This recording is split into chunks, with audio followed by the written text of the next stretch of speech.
What's going on, people? Welcome to a Toronto Hoop Talk live stream. My name is Alam, and today we got the first March Madness watch along of the year. Haven't streamed on this channel for a while. Okay, hold on. I'm seeing that this game has started. Now I just have to find coverage of the game because I feel like everybody who shows March Madness coverage shows like just footage of everything and goes back and forth. So I'm realizing I might have to watch the end of New Mexico and Marquette before this game starts. So the app is telling me the game started. I don't have it on TV yet. That kind of sucks, but it is what it is. We'll have to make do. Shout out to everybody watching. 6 people watching live. Make sure you guys hit the like button and subscribe to the channel. Anybody watching after the fact on replay, you have the same opportunity to support the content. Likes and subscriptions, very important forms of engagement for the growth of a YouTube channel. So if you want to help out what's going on, that's the best way to do so.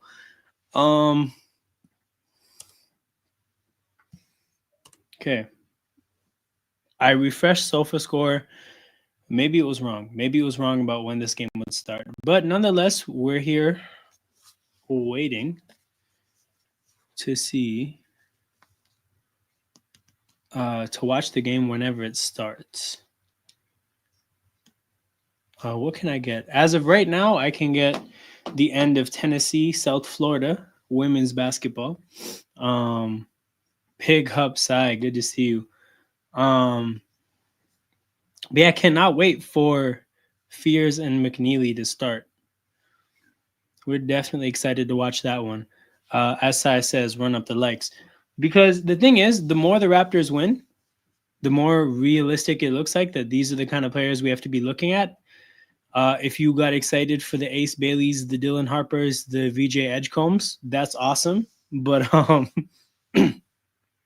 looks like McNeeley and Fears are the kind of players we should be looking at. So we got to watch along to watch both of them in action. It is basically playoff basketball. Lose and you go home.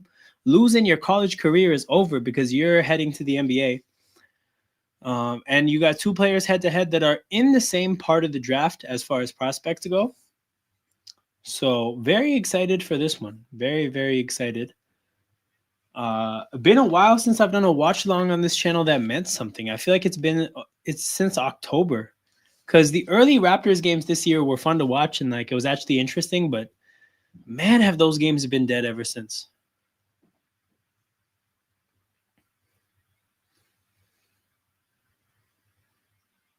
Man, have those games been dead.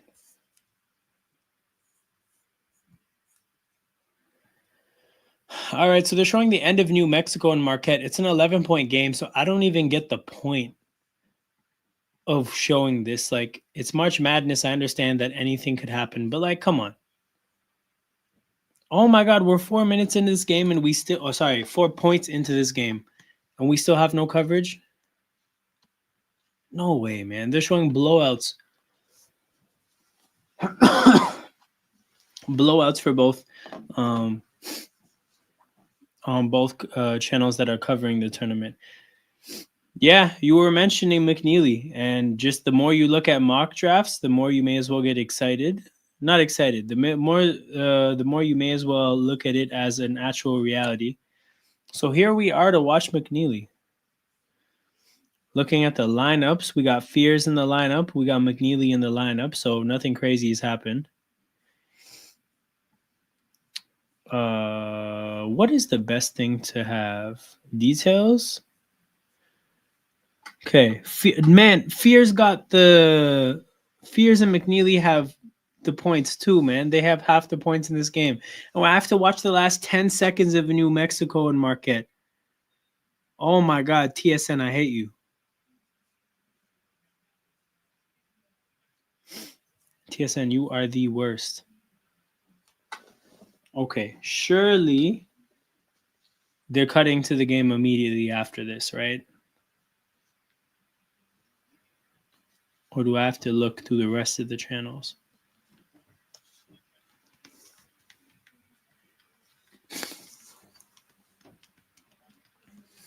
Because I 100% took for granted that the TV networks would look at this like a marquee game. the way I would imagine most people are. Okay. Xavier against Illinois. Why are we watching that as opposed to this? Okay. Okay. Surely now after that game is over, we're pivoting to good basketball. Surely. Okay, there we go. Oklahoma, UConn, 11-2. Fears number 0 in red. McNeeley number 30 in white. Fears gets past his man. Easy left-handed layup. Looking dynamic on that play there. And I'm realizing that this is behind. But so far, Fears has all of Oklahoma's points.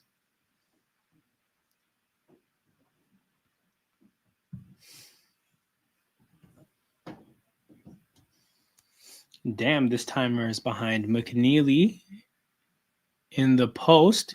Double team comes. Pretty composed with the ball. But I don't think he actually handled the situation well. Like, good to see that he didn't panic, but maybe he should have.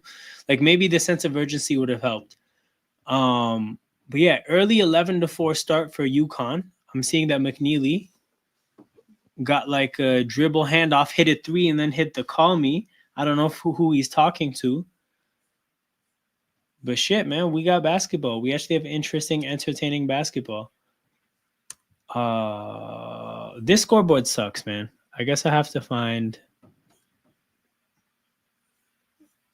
something else. Okay, UConn, Oklahoma. Is this accurate? See, this isn't even on time. ESPN, bail me out.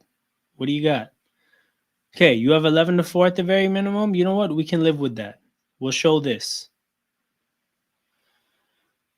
All right, there we are, people. NBA mock drafts. NBA mock drafts. So let's see who's going to the Raptors now that they have number 7.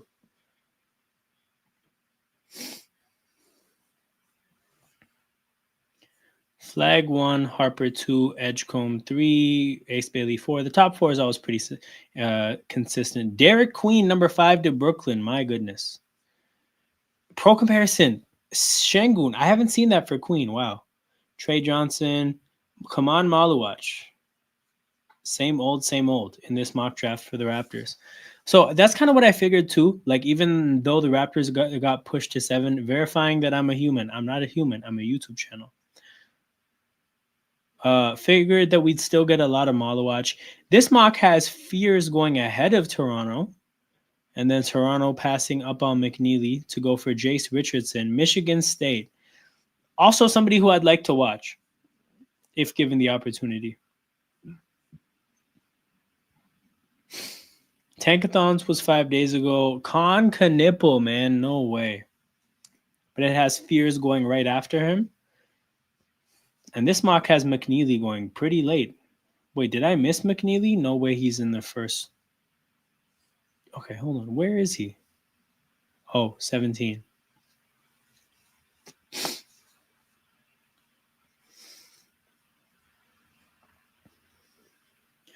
Aggregate mock draft. I like these. This is always good information. Continue without disabling. Okay. Flag 1. Harper 2. Ace Bailey 3. Edgecombe 4. Trey Johnson 5. Okay. We'll definitely have to watch Texas because I'm seeing a lot of Trey Johnson in this area. Jekachonis at 6. I'm seeing a lot of him as well, so we got to watch Illinois. Fears number 7. So Fears is currently consensus the 7th prospect, and we are, with the 7th best odds in the lottery. So we very well might be looking at one of the players that's best value for the Raptors. I think McNeeley and Quinn will be in the top 10. Queen, like the Maryland center, Derek Queen. It's Queen, right? Actually, we're going to see Con Knipple 8. Igor Demon. We're going to watch BYU on tomorrow, I think. I think tomorrow we're going to get to watch BYU. Yeah, Derek Queen, number 10. McNeeley, number 11. All right, well, back to the game. We got UConn inbounding. They turn it over. Oklahoma in transition, right to the basket. Fears was running the lane.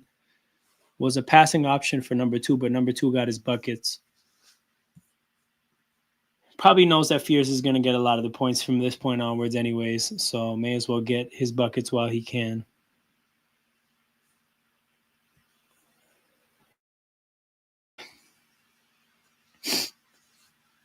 All right. McNeeley off the ball. UConn jacks up a 3, gets the offensive rebound, and then the guy with the ball gets fouled.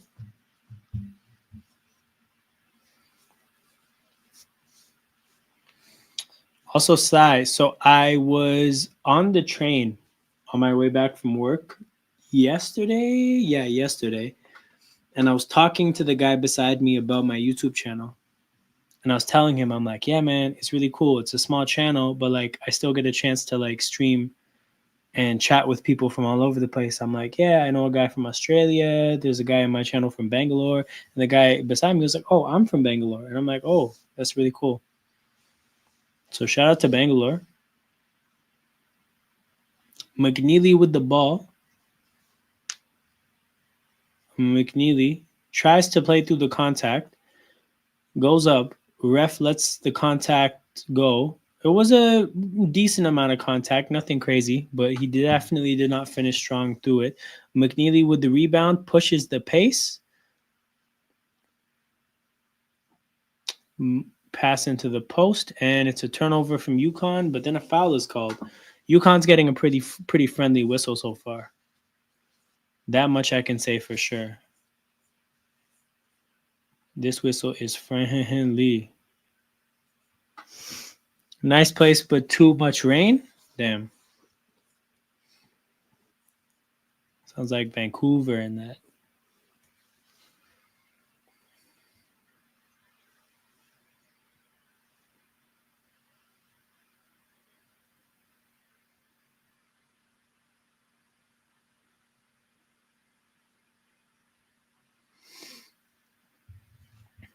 UConn inbounding. Damn. And a crazy turnover. Because this passes like 3/4 of the way of the court to the UConn player. Who did he step out of bounds? No, the ball bounced out of bounds. Damn, this guy threw the ball out of bounds off an inbounds. That's crazy. Fears with the ball. Fears. You know what's crazy? So I missed the first bit of the game. Like I missed the first 2 minutes. I think Fears is left-handed, but I'm not sure. I've yet to see him shoot a jump shot, but I've seen him do a lot of dribbling with his left. He laid the ball up with his left. It didn't look like the defender was treating him like his left hand was his dominant hand, but looks very comfortable with his weak hand, which is what I was gonna say. Oh, Oklahoma. Oklahoma looks great in transition. They get down there quickly. As soon as that shot got missed, what's good, young Kobe? Resident Blazers fan in the community. Usually here when we're not talking about the Raptors tanking. Yeah, we're watching Oklahoma. Yo, you know, so for the Blazers, you guys are also drafting in this area. Like familiarizing yourselves with Jeremiah Fears and Liam McNeeley makes sense for you guys too.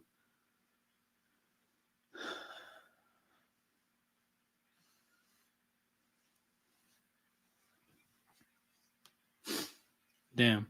UConn bullying their way to the basket. They missed. They've gotten a few offensive rebounds. UConn definitely hitting the boards. They got I think they have probably 5 second chance points.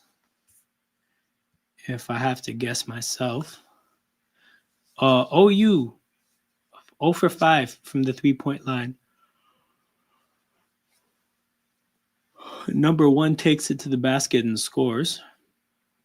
So 6 of Oklahoma's 8 points so far coming from layups and free throws. So they've gotten some easy baskets. They've missed they missed all their threes.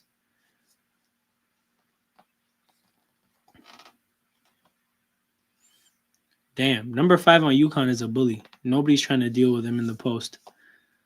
But yeah, Fears dribbling up the court with his left. Very comfortable with his left for somebody who I presume is right-handed.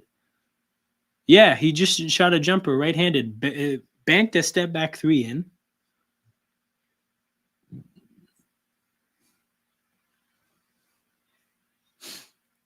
And then I see he's got the upside down jump man. So that's cool, I guess. I think in the thumbnail you can see it as well. In the thumbnail for the video, Fears, the jump man on his headband is upside down. I don't know why that's his thing, but it is. Fears, whoa, to the lane. Went right. Spins to the left. Easy layup. And you could hear from like my voice there that I'm recovering from a cold because I couldn't even get high pitched if I wanted to. Like, voice gave in. But shit, what a move by Fears. Okay, Fears so far definitely looking like he has game. Now, I think ultimately, like, it's gonna look different in college than the NBA because it's always like that with like small guards. No, just as I was talking about number 5 on UConn being a bully, he got a bucket in the post and then got back on defense by saying he can't guard me. He can't guard me. I missed the NFL stream. Oh, all good, bro. All good. We just talked about all the like latest moves. Fears gets to the basket, has to get up a hook shot because he's too small. See, he couldn't even think about attempting that shot in the NBA.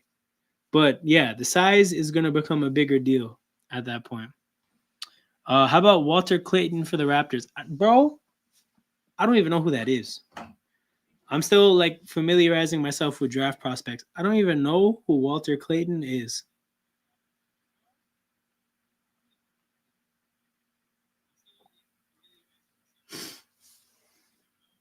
Okay, point guard. Is he tiny? Because the thing is, between Jamal Shed and Emmanuel Quickly, I think we're good on tiny point guards. He's 6'3", that's pushing it, but I think we're probably good on that kind of point guard.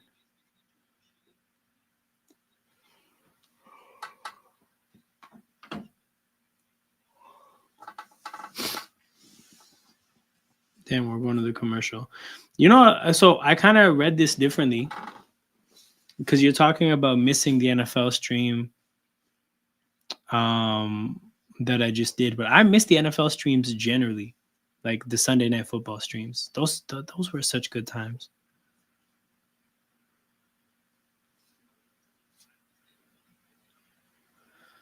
Yeah, but yeah. What did I do last time? Right, I had mock drafts. So we got McNeeley 11.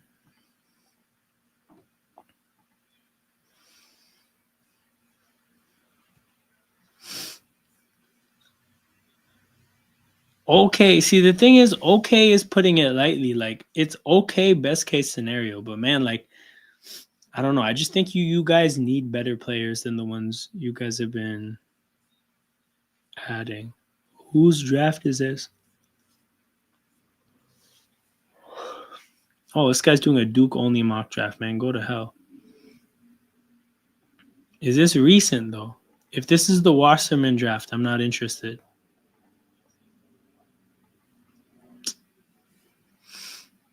Wasserman from 2 days ago. I already looked at that. Okay, CBS Sports.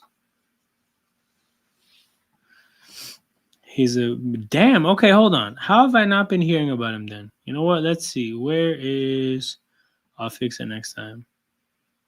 The Raptors are 6, whatever. Okay, where's Walter Clayton? Because I feel like he's not. Is he a second round pick? Or is he in the draft next year?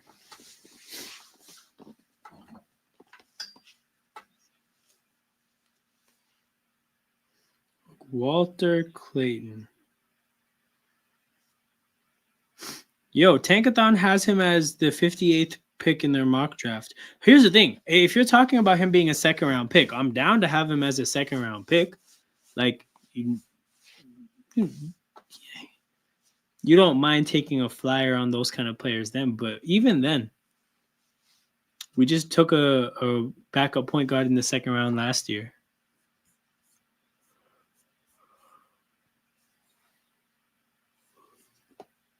But yeah, this big game's been fire so far. I miss how much I like meaningful basketball, man. The Raptors have really like worn down my love for basketball. Why are these all videos? Did I click video? Oh, I did. Why would I do that?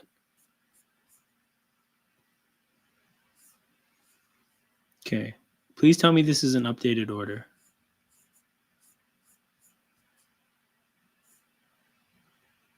Toronto's at 7? Yeah.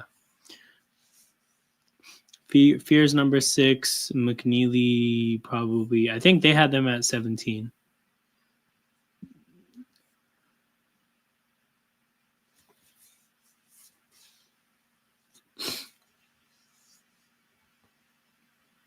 But yeah. We got a 5-point game. 10 minutes in. We got Danny Hurley. Is it Danny Hurley or Dan Hurley?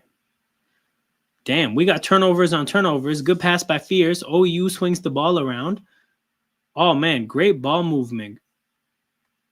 You know what, though? UConn's defense held their own there. UConn's defense held their own because OU was doing a great job of moving the ball, but ultimately, like, they didn't get a great look out of it. Trey Johnson in the mock, he's an elite scorer, but his IQ is suspicious. He took some bad spots. Okay, shots. So Trey Johnson, if you look at most mocks, he's a lottery pick. And I forget being in the first. Like he all is consistently a lottery pick. I've seen him go as high as 5. Myself, bro, like I've been skeptical of tiny point guards as like a foundational piece to your roster. It's not to say that they're not valuable basketball players, but like I think that's probably got to be like your third or fourth piece you add to your team. If you're building a team from the ground up, I think you start with other pieces. Like I think you got to get your wings, you got to get a big. Like once you have those kind of pieces, then you go like, okay, give me the 6'1" point guard. Trey Johnson, wait, who am I confusing him with then? Maybe it's Fears. Trey Johnson. Perhaps I was tripping. Oh, yeah, 6'6", 190. Okay, true. Who was I confusing him with then? Anyways, we'll see that at the next break. I don't see Miami getting in between 4 and 6 in the lottery. Wait, where's their record at? Because I think they're way too far gone to get up there. Way too far gone. I think Fears is off the court now. Damn, we got fearless minutes. We got fearless minutes, people. Fuck. Number 7 gets to the free throw line.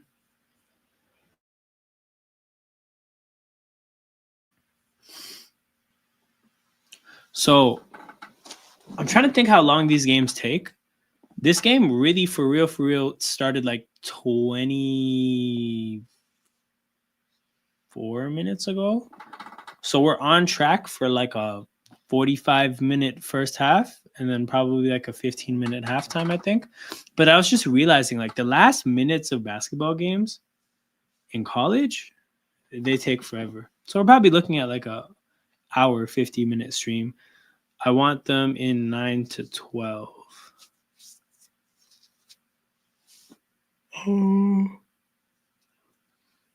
So is there like a distinct thing you have with Miami? Like you just don't like them?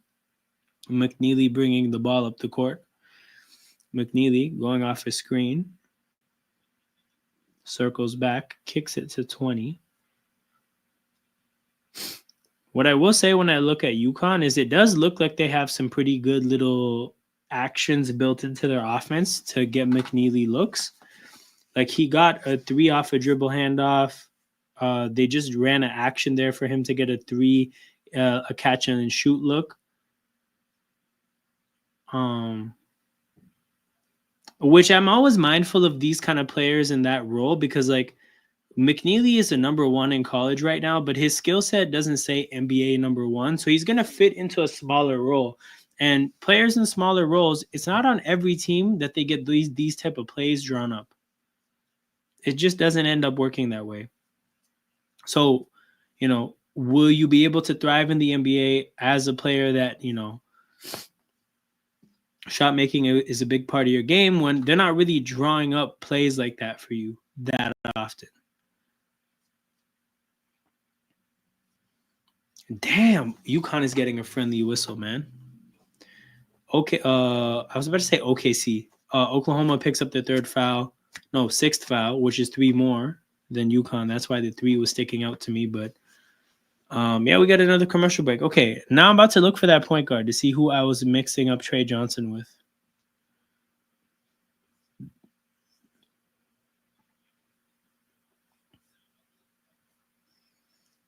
Okay. Cooper Flag 1, Harper 2. Come on, Malawatch. Oh, yeah, this is this wild-ass mocker that has Malawatch going 3. I think this person had Ace Bailey 4 last time, so this person just doesn't like Ace Bailey.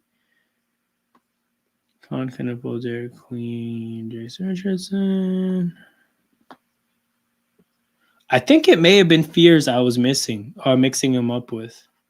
Because, like, American names.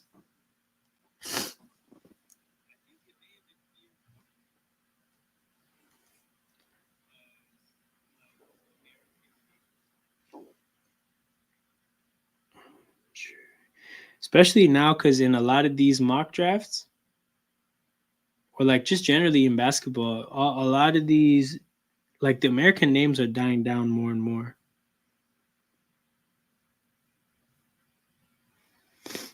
Fears is 6'4". Who's the tiny guard? There was a tiny guard I was looking at in a mock draft, and I just wasn't a fan for that reason. Definitely not Igor Demon.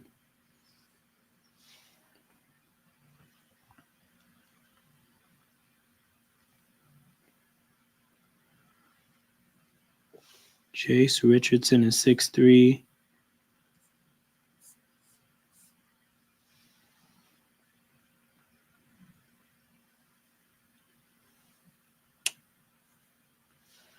No. Oh, yeah, this guy Noah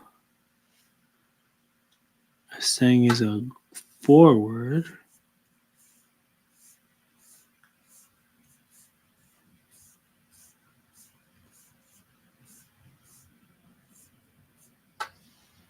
Wait.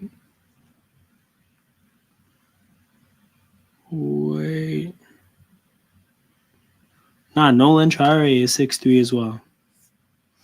Okay, rightfully, whoever that guy is got sent to the shadow realm of these mocks. But Walter Clayton is now 27th overall in this mock, so that's a little bit more respectable for the guard that young Kobe was talking about.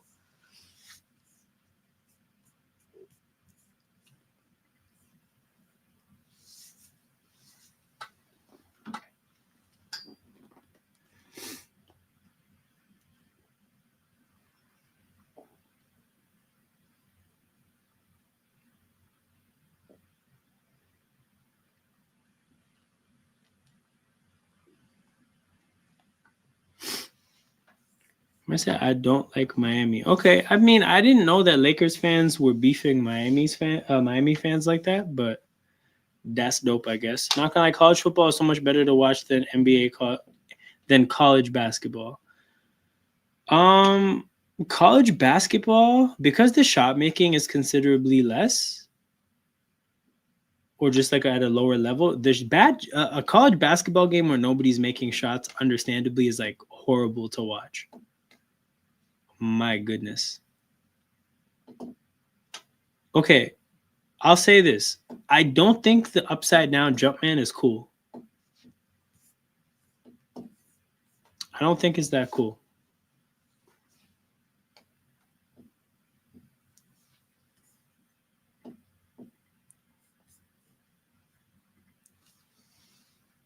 It does not move me.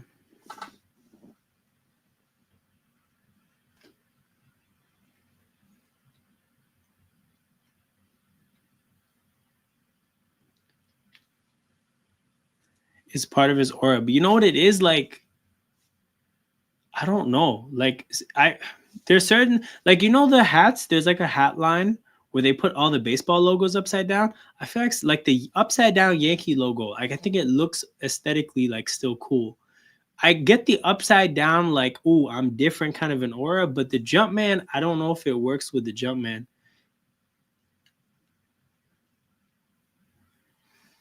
Yeah, McNeeley missed another 3.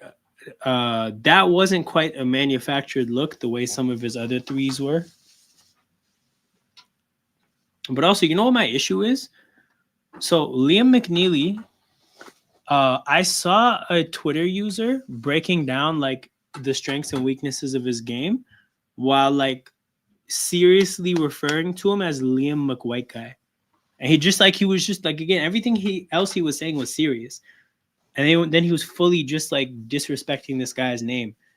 So that made me laugh. And now, unfortunately, like I have a hard time saying his name and looking at him, watching him play basketball without just hearing Liam McWhite guy in my head. It's really troubling.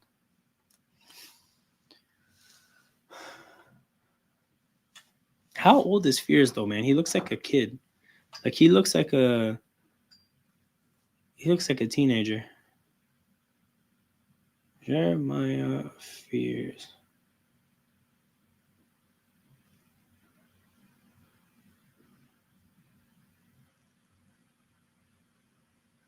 Yo, what the hell just happened? Oh, he's 18? He literally is a baby.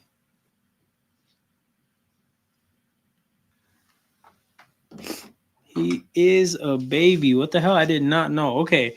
I feel like the 19-year-old with the Jumpman logo, he throws up a lob to number 5. The lob wasn't great. Pretty hard catch for his teammate. I have a lot of friends and 3 brothers in the U.S. in different states. They hate the Lakers. Oh, yeah, Lakers get hated by everybody. But I don't know. I feel like the people who I know that hate Miami are like Boston fans.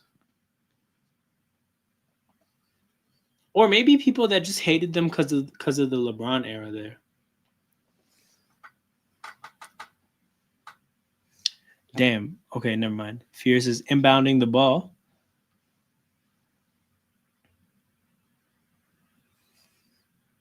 Hey, number 1 on Oklahoma. Not that bad.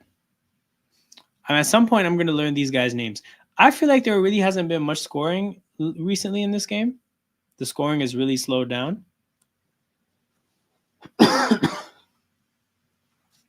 Another foul on OU, man. Really, really favorable whistle for UConn.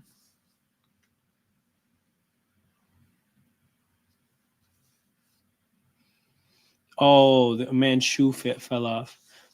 I kind of still don't understand how that happens.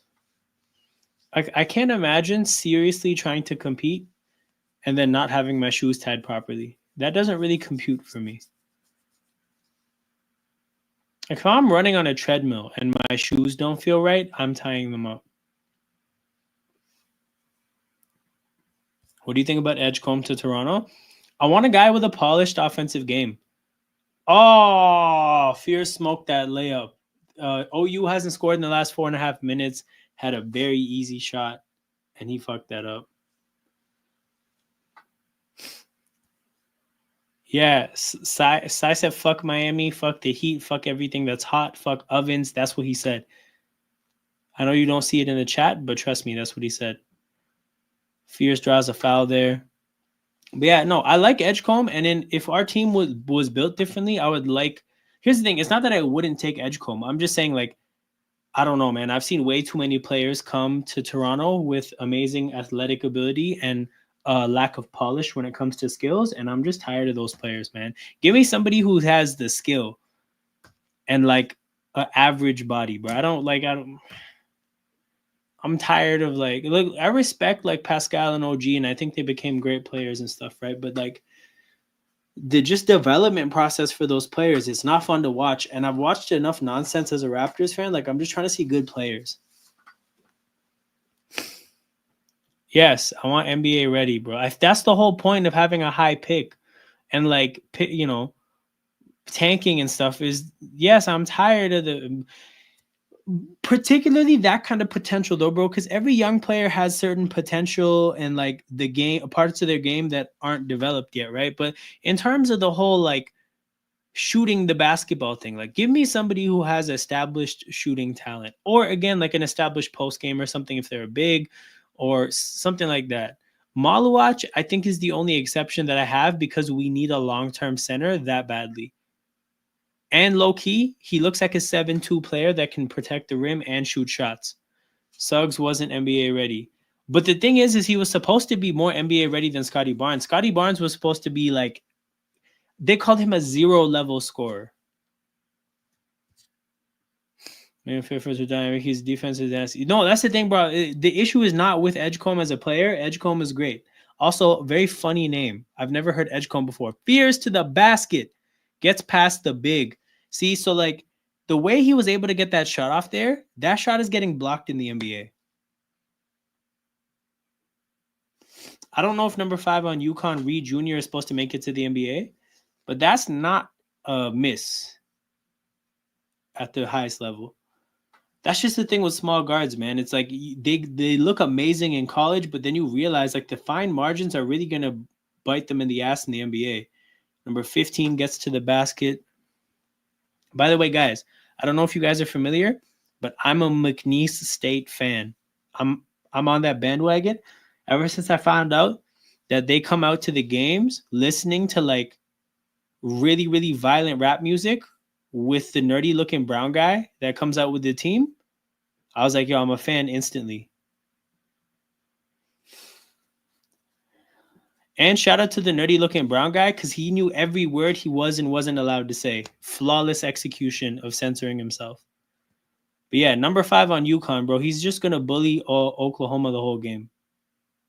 He's too big, too strong. They're going to have to double team him. And then if you're double teaming the non-McNeeley player on UConn, you're going to get cooked. So, yeah. Not looking great for OU. I fear for Oklahoma. Shitty pun intended. Okay. No, I don't want to look at this shit. I'm starting to realize I think the NBA community consumes mock drafts at a lower rate than the NFL community because there's like 5 new mock drafts every day in the NFL, but I'm realizing that like it's not the case for NBA. Oh, Jen was a Miami Heat fan.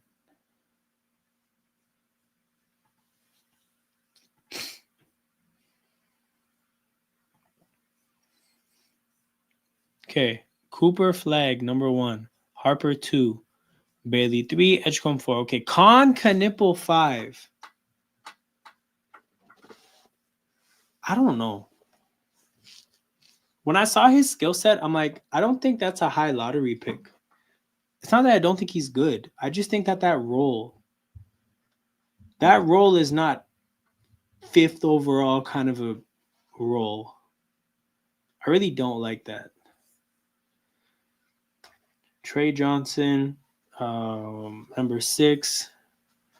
Kasparis Yakachonis, number 7. We got to watch him as well in the Madness. This weekend, I think I'm doing like maybe 3 March Madness games, 2 or 3.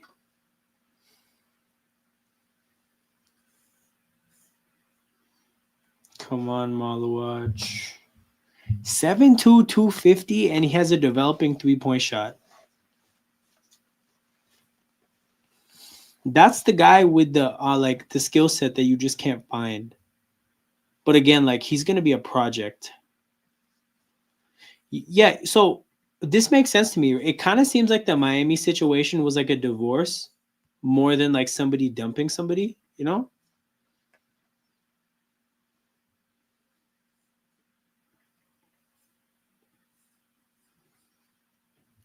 We're in a semi-rebuild. This is true. Yo, which Kentucky player are you going to add next, right? You guys have a Calipari-built team with Hero and Bam. Damn. Okay, without Fears, Oklahoma will be shooting 4 for 15. They're out here selling. UConn has 27, and McNeeley hasn't really even gotten going.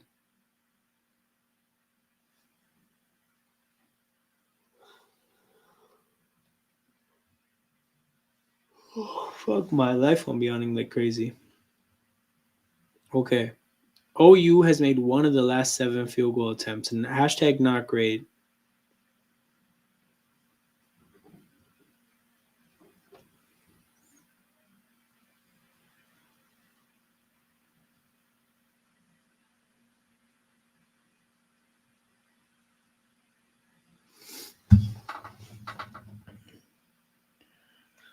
We're gonna win and paying him 60 mils, idiotic. Yeah, if you guys paid Jimmy Butler the number he's looking for, that would have been crazy.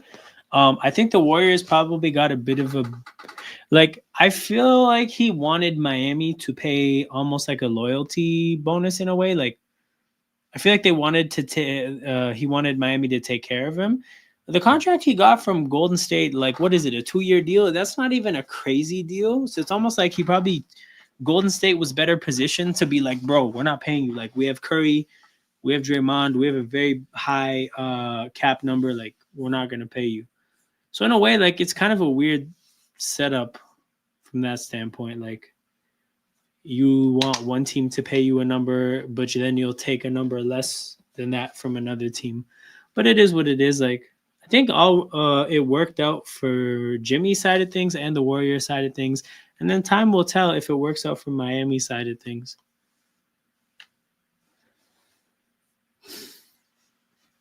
Yo, how is Detroit gonna pick that high? What the hell? Where's Tankathon? Bring me Tankathon immediately.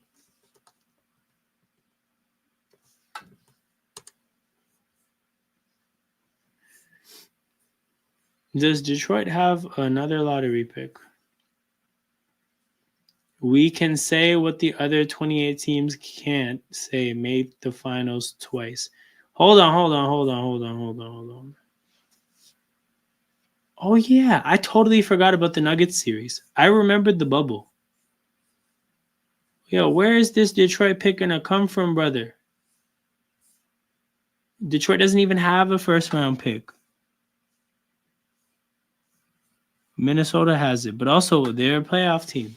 I assumed when you said this that they had a second pick in the lottery.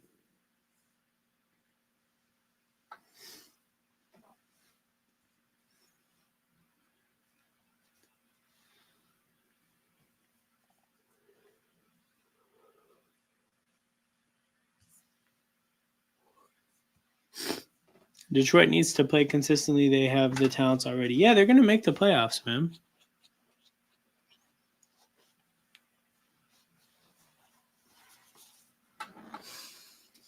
They're going to make the playoffs. And then also, like, they have to just assume that the lottery gods hate them.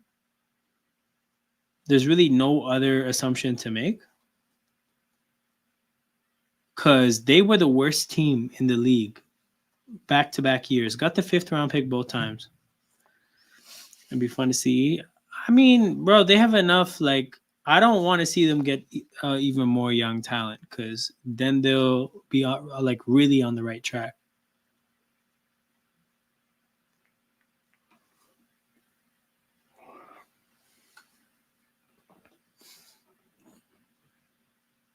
Hey, they're showing some of UConn's plays. And don't forget, people, that's something I was talking about earlier. I was talking about how, man, UConn has some creative ways to get McNeeley some good shots. ESPN is late. 3:45 to go in the first half. OU has made one shot in the last 6:45.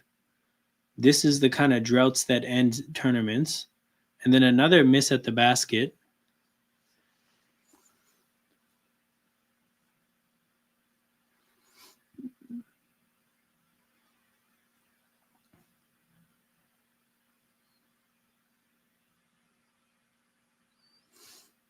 Ooh, and then a 3 from UConn. And I think OU has made 1 3 so far.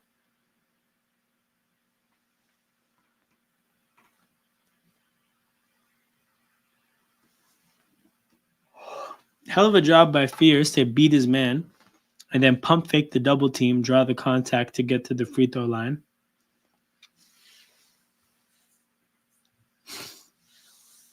That actually is real Miami Heat shit. Oh yeah, how has Davion Mitchell been for you guys, man? Off night. One of my favorite random Raptors. Best nickname in sports I've heard in a long time. Fears makes his first free throw.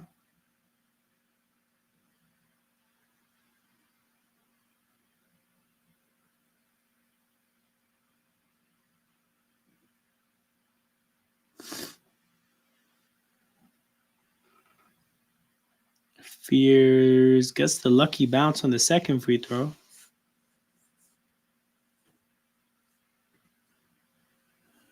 He's been Jace Richardson to the Miami Heat.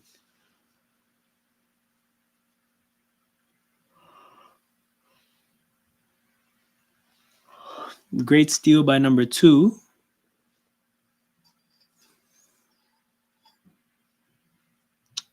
And a layup is made. I mean, yeah, most over-the-cap teams use their bird rights to sign, the players that they want. That's pretty regular.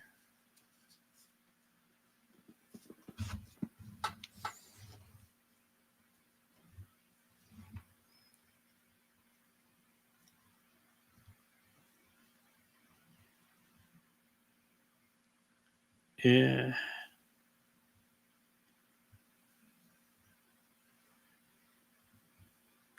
Who was the trade again? Wait, who was the trade for? Wait, the Raptors trade? Mitchell. Damn, I'm trying to remember. I forget too. Oh my God. Oh, no way. They called a foul on number 1. That was almost a hell of a block.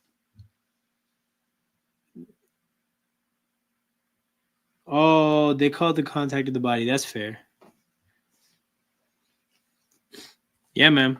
Mid to end of April. Always a great time in the sports calendar.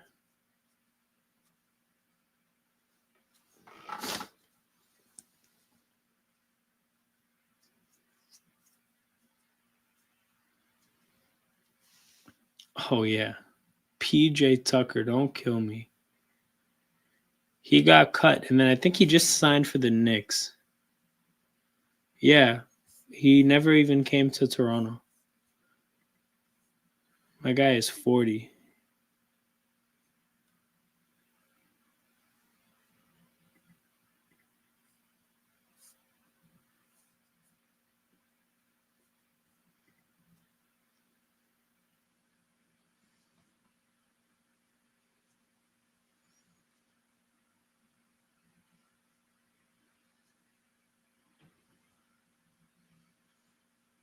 Yeah. Sheesh. Poor guy number 20 hit the court hard. Balance got thrown off and everything. Straight just hip right on the hardwood. What's his name? Mahoney?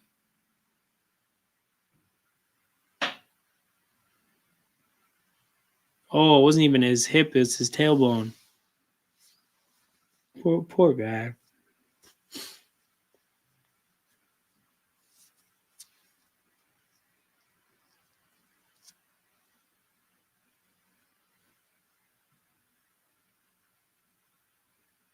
Mahoney. Yo, UConn loves these full court inbound passes. McNeeley with the ball. Has a hard time getting around number 2 on Oklahoma. Needs a screen. Gets some space. Damn, he got strapped up right there. Great. Oh, and then Oklahoma can't box out again. Yeah, their inability to rebound is going to be the death of them in this game. What do you think about Bronny James? All banter aside, it'll be sought end of bench rotation. Can't lie, he's not ready for the NBA. I mean, I like what General said. Probably a solid end of the bench kind of a player. I don't think he's ever going to be a starter. I don't think he's ever going to be like a six-man kind of a bench player. I just think he's probably like going to develop into somebody that's good for 20 minutes a night. Something like that.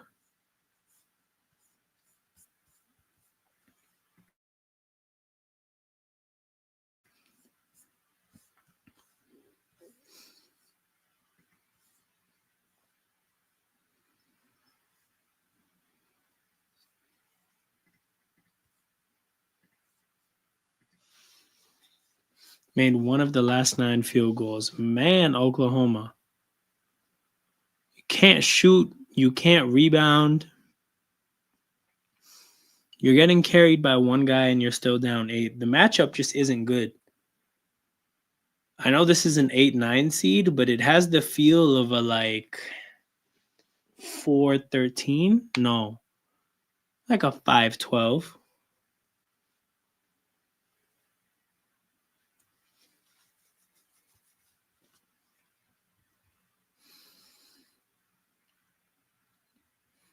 I'm going to say that his name is pronounced Wagyu.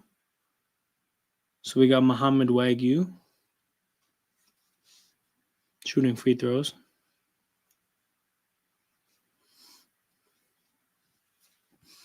So the interesting thing about Bronny that you have to remember is that like he's sped up along because of his dad in the process, and then a part of the other thing that really compromised his time was the cardiac arrest. So you're talking about somebody who is basically fresh out of high school. Like the guy who didn't even really get a proper college basketball career. So that's how I look at it, man. I think he's a high schooler, like fresh out of high school. So I think he needs time to develop. So people that are overly critical of him now, I can understand what they're seeing and why they're saying the things they're saying, but like, man, give the guy a chance. He's only here because of his dad. Like in any other situation, the player that he is would still be in college developing. So yeah, that's how I look at him. Like I look at him like somebody who should be in college and maybe in the NBA later, is just in the NBA early because he's somebody's son. So like don't get too pressed by the fact that he's not producing crazy.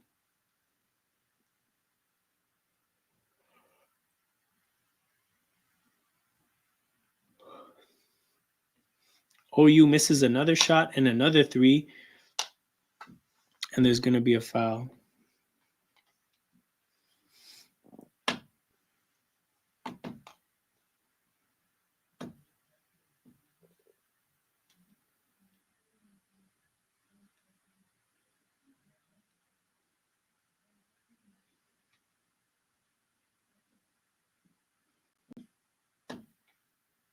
Damn, another timeout. Yeah, these end of half moments always take forever. College basketball. Another son of an icon, Ron Harper. Man, that Ron Harper was so trash. So trash. And the Raptors didn't draft him. He was an undrafted free agent. So, like, it wasn't like we lost anything, but, like, I would always watch. I watched so many games where he was a part of the game, like between summer league and preseason. So many times where he was on the court, and I didn't even notice him, good or bad. Like I'm not gonna sit here and tell you like, man, he's so shit, bad basketball IQ, can't make shots, blah blah blah, no handle. Nah, bro, I never really noticed him ever, and I probably saw like at least 200 Ron Harper minutes. Didn't stand out good or bad once. Such a frustrating player. Mistake choosing him because all the attention will be on him, and I see the other. So that's the bigger issue is that like I think a mistake has been made with forcing him to the Lakers because it just creates a really ugly narrative, one that he'll have a really hard time getting past. Like he has no business being the center of conversation this much. I really think that we've done him a disservice by talking about him. There's really nothing to talk about. He's a developmental piece that has to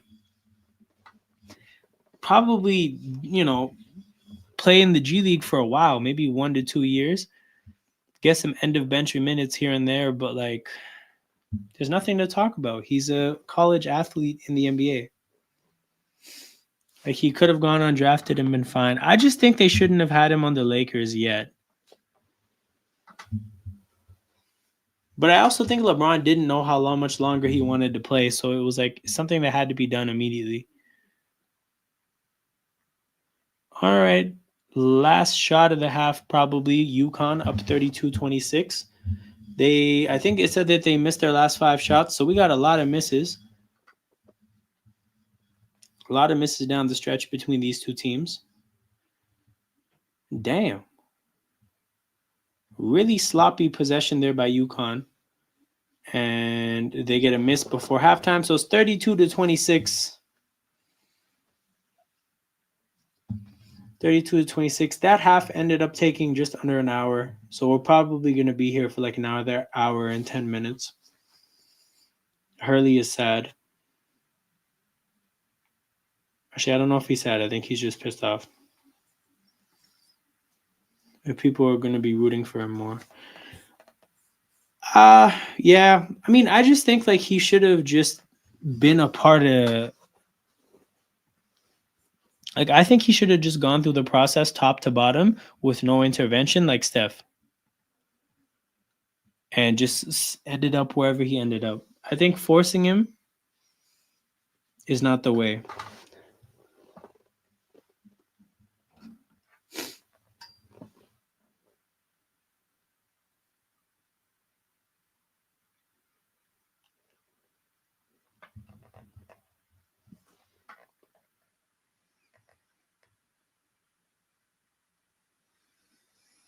Okay, let's look at some of the other scores because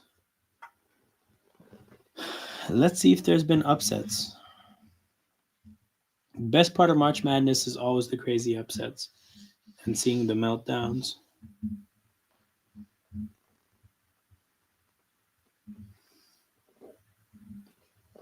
Okay, we got New Mexico beat Marquette as a 10 seed. That's not crazy.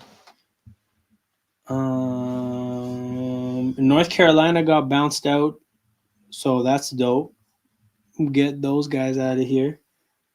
Whoever that AD is, we had to get him the hell out of here. So imagine Steph's kid makes it and he's even better at shooting threes. Like the 3-point shooting ability just gets better and better. But also, imagine if Steph's kid makes it and he can't shoot. And it's like, yo, your dad is Steph and your grandfather is Del Curry. How can you not shoot? That would be embarrassing. But they're showing Oregon Liberty at halftime. There's nobody on Oregon, right? There's definitely nobody on Liberty. Shout out to Malik Willis, though. But yeah, there's definitely nobody on Liberty.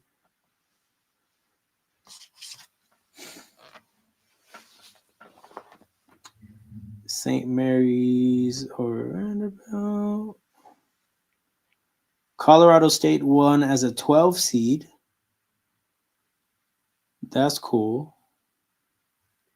That's a serious upset. Who else? Baylor as a 9 seed. That's not a real upset. Oregon is up early. Oh, Yakachonis is playing at the same time? Hold on. Let me tap in over there. Yeah. No, bro. Our tanks too far away from you. You cannot catch our tank if you try to.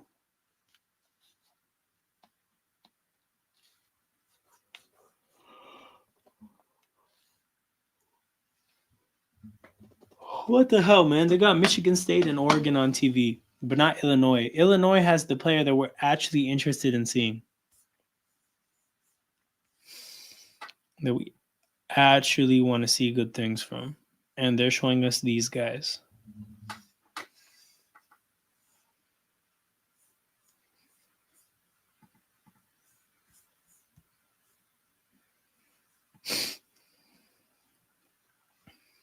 Well, we can if we don't make the playoffs. We're only one spot above you. I mean, what? But it's like 5 games, right? You know what it is? The Raptors' schedule is actually we only play one team with a winning record going forward, and it's Detroit. In theory,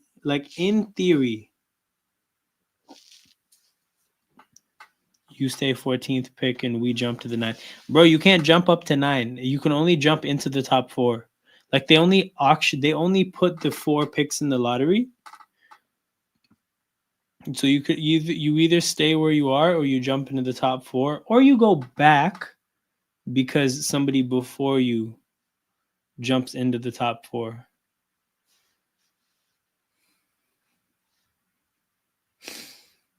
But yeah, man. Raptors need the lottery gods to come through in a major way. In a major way.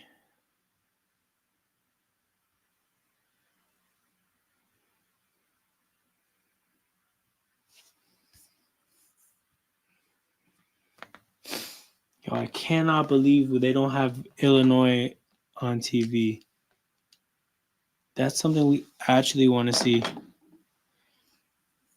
Yo, Hornets are they're just destined for this.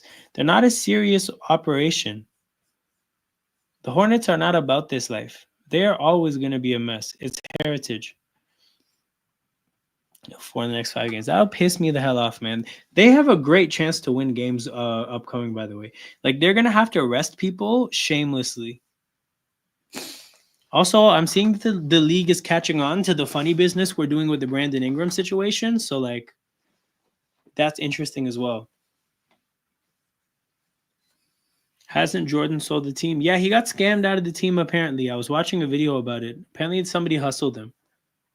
Like somebody basically put him in a bad business situation. He lost a shit ton of money and he had to sell the Hornets to basically make up the money to make the payment, but then he sold it to somebody who was affiliated with the guy he owes the money to in the first place. So he got like swindled out of the Hornets. Anyone who owns the Hornets won't get anything. Man, it's the Hornets. Yo, Oregon is smacking Liberty 16-2. Okay, am I sure that there's no Oregon Ducks? Because I feel like Oregon, that's a respectable school, man. Like they normally have somebody. Okay, let's look it up. Oregon. No. Liberty. Just to make sure. Damn, the spelling is not happening today. Okay. Other games. Michigan State again. Oh, wait. Michigan State. Yo, I get to watch Jace Richardson. What the hell? How did I not know this? Why was I not thinking of this? What number is that, man? Also, Michigan State is losing. It's lit. What the hell? Jace Richardson is 11. Okay, my eyes are fixated.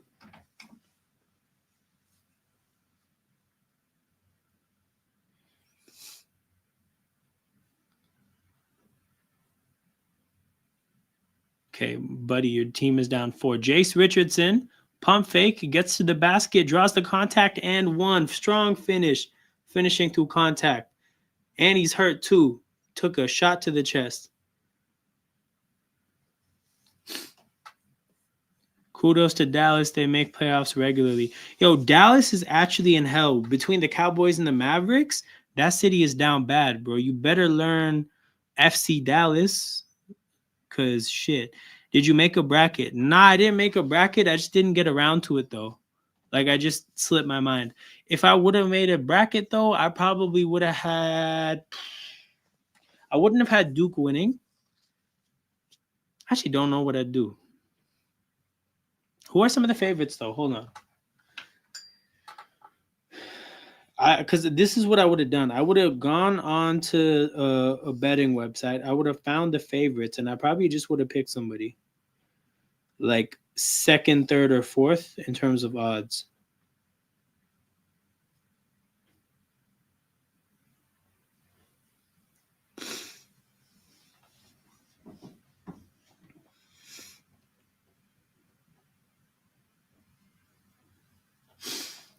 Dallas, they have the Stars, and the Stars are okay, but like, I mean, come on. People in a hot climate like that are not gonna.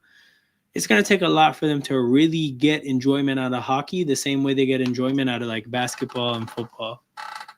Hockey, I think it hits different in the north because people really are outside in the cold playing hockey. Like, I don't know. I just think it just feels different. I got Houston beating Florida to win. Oh, you got the University of Houston winning. That's dope. I actually have a University of Houston jersey. So if they're good, I might have to pull that jersey out. Hold on. How is it so hard to see March Madness betting favorites?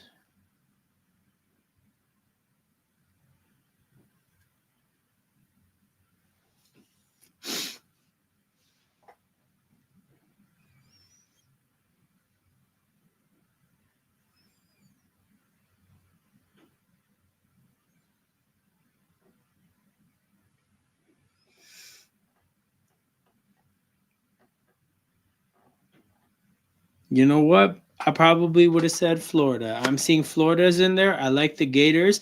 Big fan of this. Um, give me Florida. But you know what? If I didn't know UH was good. If University of Houston is good, I'm taking out that jersey. Jace floater misses.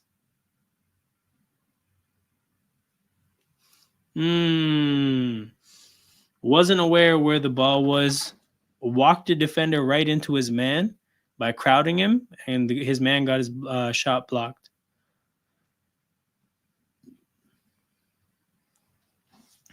Mavs run excellent. GM appreciate him. He is one of a kind. See, this is the kind of propaganda other teams fans will do when you give them Luka Doncic. I don't know any college basketball, so I'll ask: are the Air Force in this?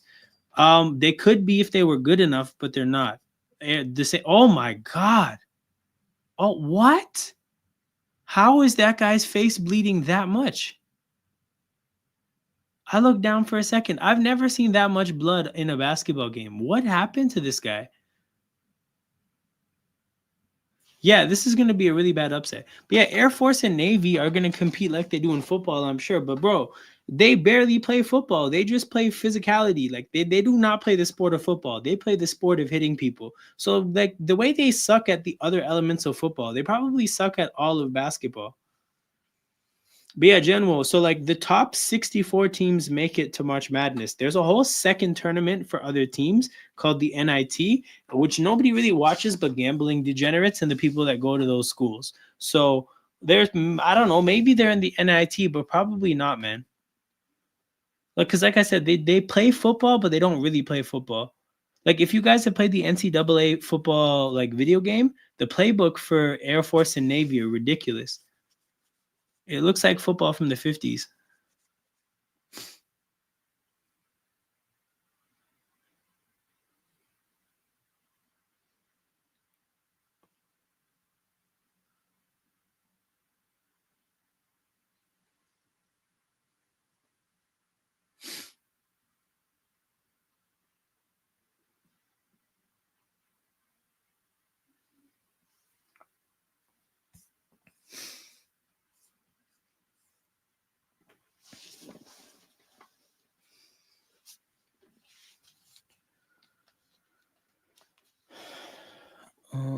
Oregon is still smacking the shit out of Liberty. Liberty has 4 points in the opening 650 of the game.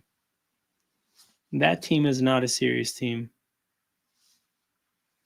This is football heritage. I mean, it's not that I particularly like it doesn't do anything to me. Like I'm not mad in that way. I just think it's funny because like do you not see any merit in passing the football? Like, what is the goal here? Like, you can be that way as a primary, but bro, you don't ever throw the ball? Ever? That being said, though, I would like to see an NFL team try it once just to see how that goes. Like, take a team like the Jaguars or something, right? They suck all the time, anyways. They should just sacrifice a year to the football community, oh my God, that's a bald spot. You know that guy's like 26. I actually got to look up that guy's age. That is the baldest college basketball player I've ever seen. Biddle, Oregon. Bro, no, that guy's 21. Oh my God. Guys, look up Nate Biddle. Bittle. That is a bald spot, and he's 21. My heart. Either he's 21, he's 21 or he's lying. Where is he born? He's born in Oregon. Like, he's not even born somewhere where his birth certificate could have been like inaccurate. Bro, the Chiefs tried to bring it to the sport. Like, Detroit tries to bring it to the sport. It's just like they care so much about ball security, bro. The risk of it going wrong is too strong. Oh, I can finally see how this guy's face got so bloody. I've never seen that much blood in a basketball game. I actually have to find it on Twitter because I missed it there. Timberlake. This is the first time Timberlake's name is trending, and it's not Justin. Bryant Timberlake. No, Earl Timberlake. It was Brian. Wait, what?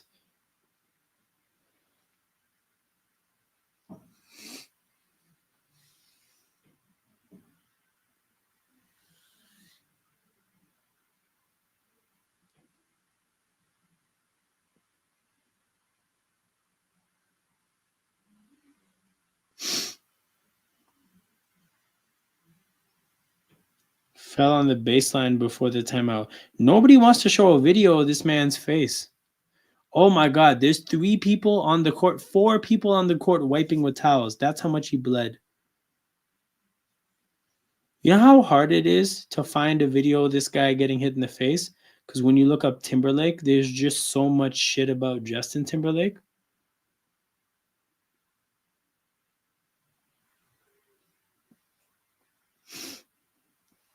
And that's not true, bro. We couldn't even run the ball. Saquon Barkley was averaging less than 3 yards. We had to throw the ball. Speaking of rugby, I know there's a rugby league in the States, but I'm not sure if there's any near you. I'm sure there is, but bro, who's trying to watch that shit? I lied. I'm sure it could be entertaining, but like, yeah, I don't know. They haven't got me.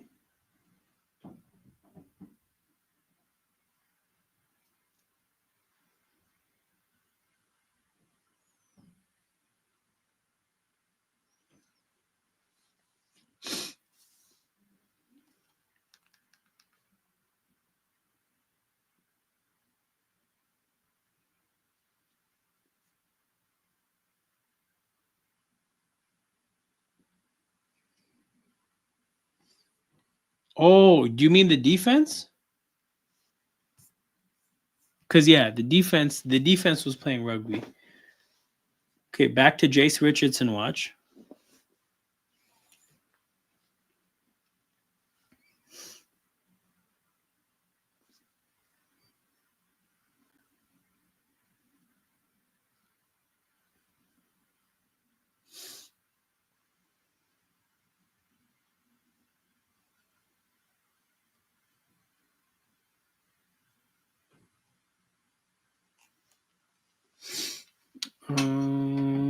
Is the other game back though? No, it's not. Okay, so something I noticed, Michigan State, they're a 2 seed, but they must really be good because Richardson is not forcing it at all. Like, it's one thing for a coach to instruct that, hey, best player, don't force it, but like, the player actually has to respect his team, like to not, as a lottery pick, especially in March Madness, to not be forcing it because this is an opportunity to really get people's attention. But he's kind of just playing basketball like normally.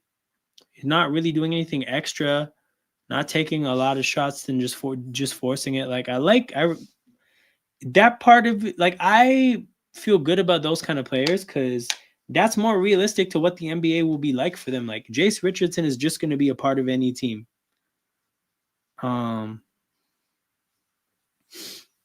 So yeah, can we talk about the Pistons broke their historic losing streak against the Raptors and now the 6th seed? So hold on, what do you want to talk about the breaking the 6th seed thing? Because like it's funny how I feel like most Raptors fans saw that coming like months, not months, weeks in advance. And then when it happened, it was just like, oh, of course. Not that that really made it feel any better, but it was like, yeah, of course. Um, and then the 6th seed, I mean, yeah, like the thing about Detroit was that they were always stacking prospects. They just one had shitty coaching. Two didn't really have everybody all at once. And even I don't know if they necessarily still have everybody all at once. You know, at some point these guys have to pass to somebody else, man. Number 1 and number 5 just kept passing it back and forth. Hilariously, like there's not that much space between the cities. It's like a 3.5 hour drive. I never seen Chiefs like that. We'll see, man. We'll try to run it back. We'll run it. What is it? A 3 match? Is that a thing? Is that a rubber match? Yeah, rubber match is the real thing. 3 match is crazy. I might have to copyright that though. Shout out to Pat Riley.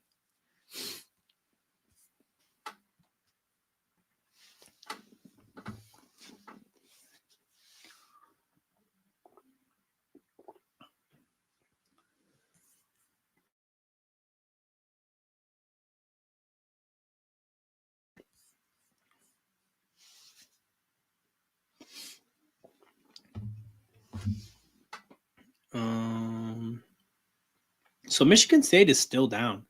Bryant has done a good job staying ahead like most of this first half. Okay, is that other game back?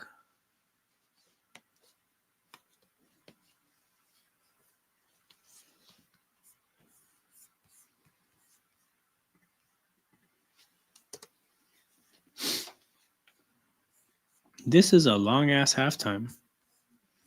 I'm going to be here pretty late. Something I'm coming to grips with. Liberty still can't score. And I think UCLA is kicking ass against Southern.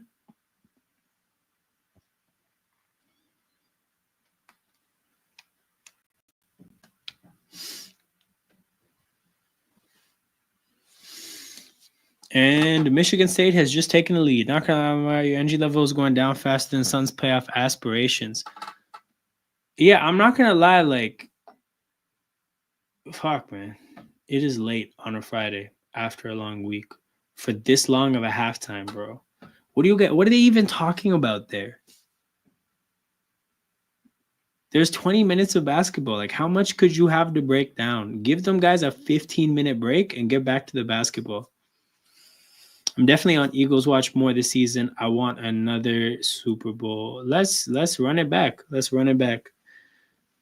3 match. I'm making it a thing, man. 3 match. But then also, yeah, before this stream, I did an NFL stream. So I've been at it. And also what I'm realizing is that like in this last, because I think I didn't stream for like a week. I got sick in the middle of that week. So obviously part of the reason I didn't stream is because my voice sounded like shit. I can feel it now that like I'm like 95% recovered, but there's still that little bit of illness there, and I can feel it trying to speak for what? Hour and a half deep into this stream. I did an hour on before, like 2.5 hours of streaming and talking in. And we talked about Packers packering with receiver targets. Bro, disgusting organization, man. Zero commitment to winning. They're just out there making money. Packers and Steelers, they're too old-fashioned for their own good. What the hell is this commercial? Oh. But yeah, for what it's worth, I do think the end of UConn and OU is going to be good. I do think that it's a 6-point game. UConn's not really running away with it. And I don't think Fears has really gotten into his bag yet completely. So I do think it'll be a good finish. But if it's not, I'll be pretty pissed for the level of investment I have into this watch along. But yeah, we're out here, people. Shout out to the 7 people watching live. Make sure you guys hit the like button and subscribe to the channel. Okay, you know what? We're gonna watch women's college basketball. Richmond is beating Georgia Tech's ass. Never mind. These are highlights.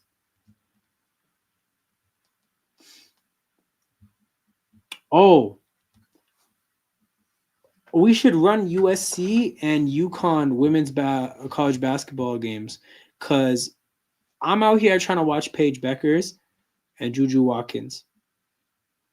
How many sub services are you in right now? Hold on. What does this mean? Sub services? Huh? Oh, subscription services. Oh, subscription services. Let me see. I got YouTube Premium. I don't know if that counts. I have Amazon Prime, and I think that's it. I personally don't have Netflix.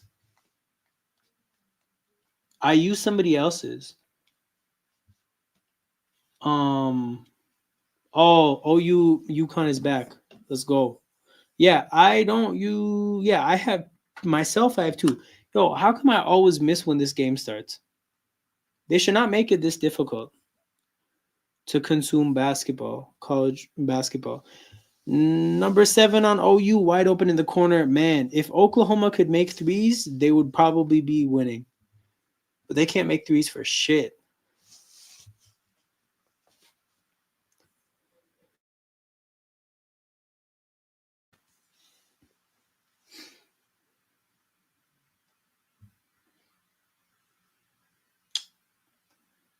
Ooh, oh, that sucks for number 7. Wait, UConn has their backup big in right now? They don't even have the bully on the court? Yeah, this is done. This is done. And ass kicking will commence once UConn gets their starting big on the court. I feel like UConn is starting the half with backups because who the hell are these guys? It's like McNeeley and the backups. I lied. It's not even McNeeley.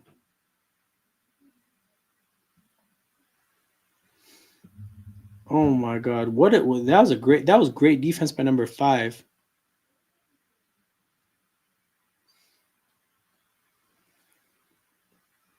So it was 32-26 at halftime. 6-5 Oklahoma to start the second half. But god damn it, we missed 3 minutes. 3 minutes of the second half.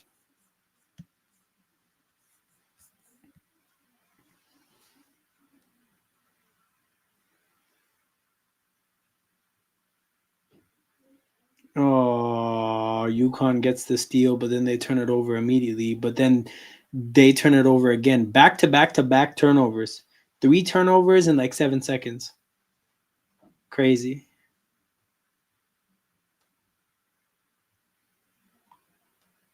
Wait, where's Fierce? What is this? I did not know this was a thing in college basketball. Oh no, Fierce is on the court. Never mind.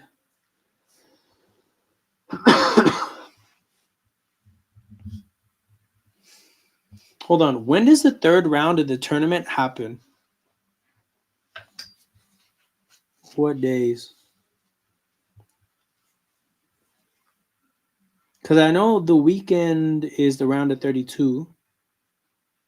And then I guess the round of 16 is.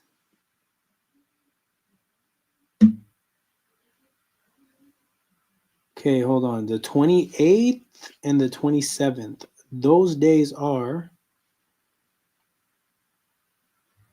Oh, Thursday, Friday. That's cool. I'll be chilling. I'll have a lot of chances to do watch alongs 27th and 28th then.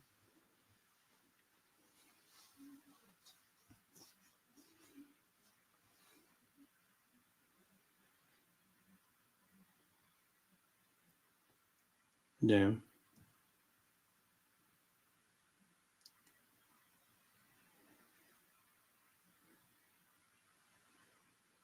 Damn. Okay.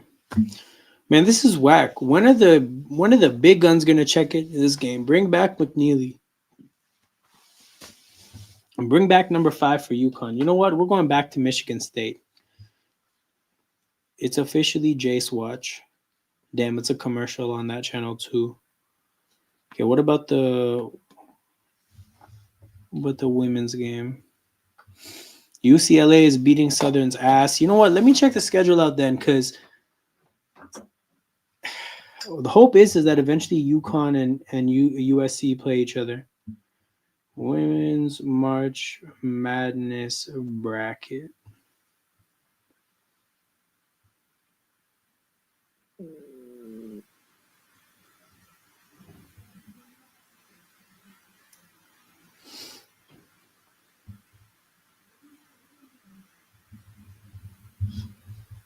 All right, so USC plays tomorrow at 3.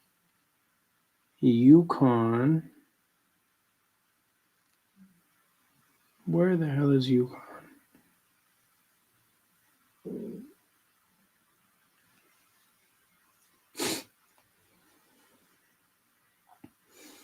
UConn plays tomorrow at 1. And then, so UConn is in Region 4. USC is in Region 4 as well. Shit. So UConn USC could be a March Madness. Yeah, bro. Yeah, you're right. Elite 8. That's when I was checking it out. Or like that's why I just noticed they're both in Region 4. That's whack. That's an Elite 8 matchup. I don't know what determines the regions, but like, come on, man, we need that. But then again, if it's set to happen in the Elite 8, maybe that guarantees that it'll happen. Because if you need them both to make the final, let's say, yeah, chances of that happening are pretty low. The moment would be better, but the chances of it happening are pretty low. At least with this, like, very high chances we're gonna get to see Paige against USC. I'm definitely doing that watch along, by the way.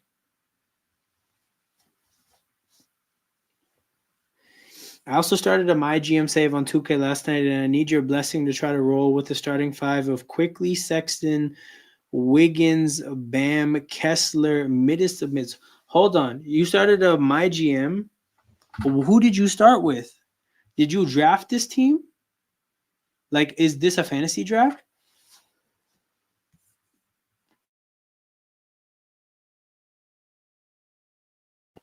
Because good God, what trades did you swing to put this team together? Yo, what did you do to get? Oh, I'm just reading. Okay, so Wiggins, Bam, you got Sexton, Quickly, and Kessler. This guy plays too realistic.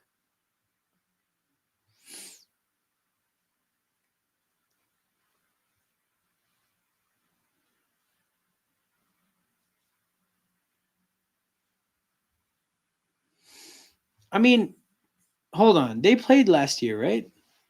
Because I actually forget.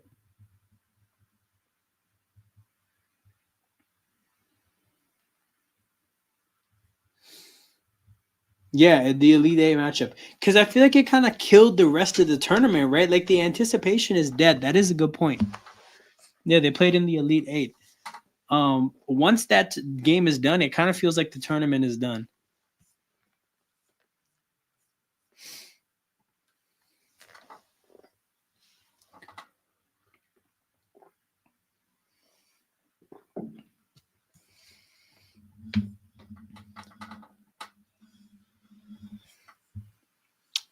A booted hero because he asked in perimeter defense. I'm assuming 15:23 to go. Fears inbounding the ball. Oklahoma still somehow down 5, despite clearly not being the better team. But they're kind of like their superstar is doing a better job of carrying. McNeeley, I think, has had a pretty quiet day.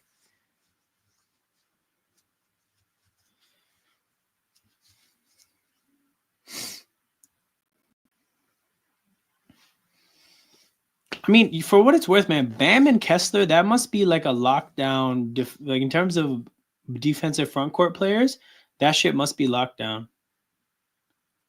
You got Bam funneling people to Walker Kessler. Also, shout out to Walker Kessler. Well, not really, but like I heard he was kind of pissed when the Canadians were booing the national anthem, the American national anthem, when Utah played Toronto. Like apparently he was like visibly upset, and I'm just thinking about that, and I laugh every time. Not because Kessler's too slow, but bro, he shouldn't have to be moving that much. Like he should be like on some Gobert shit. All right, like you got Bam to be a little bit more mobile. But then again, maybe here's the thing: I haven't played 2K in a while. There must be a lot of 5-out teams. So if he has to come out and check the perimeter, then yeah, that's tough.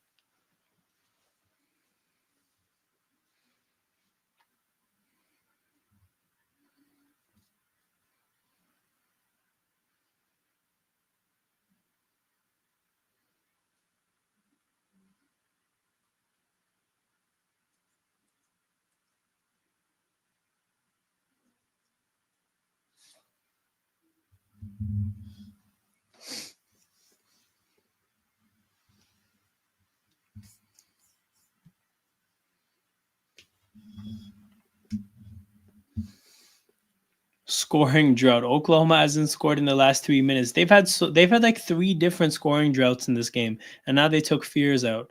So I'm sure Fierce is getting his last bit of rest before he plays the rest of the game and potentially his season and college career. OU jacks up another bad shot at the end of the shot clock, and the miss brings UConn in transition. 7-point lead for UConn now.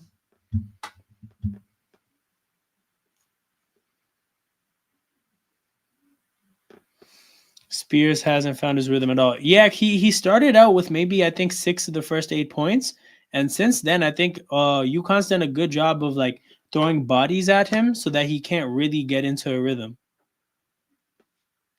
Yeah, so how I got Sexton and Kessler is for Hero and Ware. So then what did you do to get RJ and Quickly?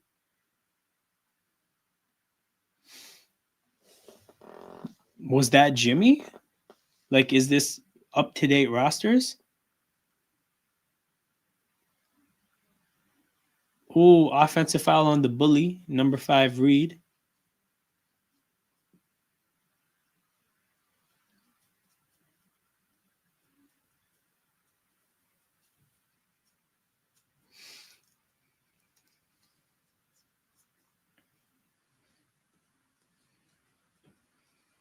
Yo, Hurley looks like, I don't know, when I see him, he looks crazy. I don't know. He just looks like a he if he got casted as like a maniacal villain, it would make sense. Okay, see, so Fears to the basket again, finds himself in a crowd, and it's just not an easy look. He's not getting the space near the basket at all, and as a smaller player, there's nothing you can do about it if there's like a bunch of 6'10" dudes near the basket. Not that there's a bunch of 6'10" dudes, but there's like one 6'10" dude and a couple 6'8" guys. The backup center makes the shot and the foul. So he's going to get a chance to shoot free throws to make it a 10-point game. Feels like UConn, if they just play through their bigs, they're probably going to run away with this one.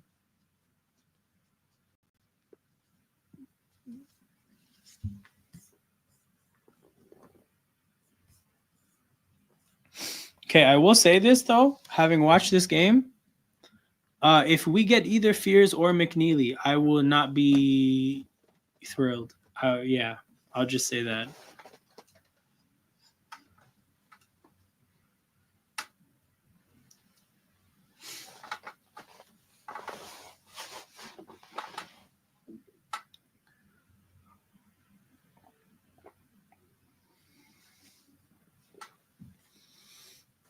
Somehow Suns wanted Booker out. I guess I traded Wiggins and Robinson. Can't remember. It was the 21st pick when I was projected to be a lottery. So has 2K's My GM kind of factored for like player trade requests and like, I don't know, expiring contracts and stuff like that? Because that's a huge part of kind of the economy of players and how players move is like their say in where they want to be. Like, can you trade for a player that doesn't want to play for it? Like, is it possible to be like Charlotte and then you trade for Devin Booker and Devin Booker's like, bro, I don't want to play here? Damn, this guy flipped Devin Booker. I feel like Devin Booker is probably a crazy 2K player. Okay, so McNeeley hasn't seen much of the ball since he's been on the court.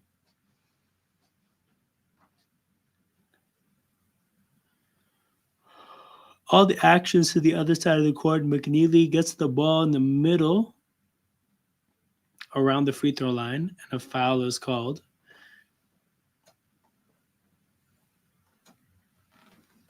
Haven't played 2K. Oh, it's the okay. Haven't played 2K since 21. Yeah, I can't remember the last 2K that I played. I think it has to be pre-COVID. Fuck, it's been a long time. But you know what's crazy? So the last 2K My Player I did, I think I may have done it in like 2018. But I basically made Wemby before I knew what Wemby was. Like I made like a 7'3" center with like 8'9" wingspan, and he could shoot threes. Now the thing is, he wasn't athletic like Wemby. He was big as fuck. Like he was muscular. Like I could post people up and it was cash money, and I could shoot threes, and I could pass. I couldn't dribble. No, that's the big difference. This guy couldn't dribble, but he could pass. So back people down in the post, and when they double team, pass out of the post, picking pops or picking rolls. The guy was a demon, and I don't know why, but I wanted to make him British. Like I wanted to make him the first British baller. I think his name was like Wilfred Cunningham or something, but he was a baller. I think I took Jokic's spot in Denver. Like I took his job. It was pretty fire. So Brook Lopez, basically Super Saiyan Brook Lopez though, because like I was out here cooking shit. But yeah, first British like superstar in the NBA. Luol Deng doesn't count. Okay, 7-point lead for UConn. Fears with the ball. 12 minutes to go.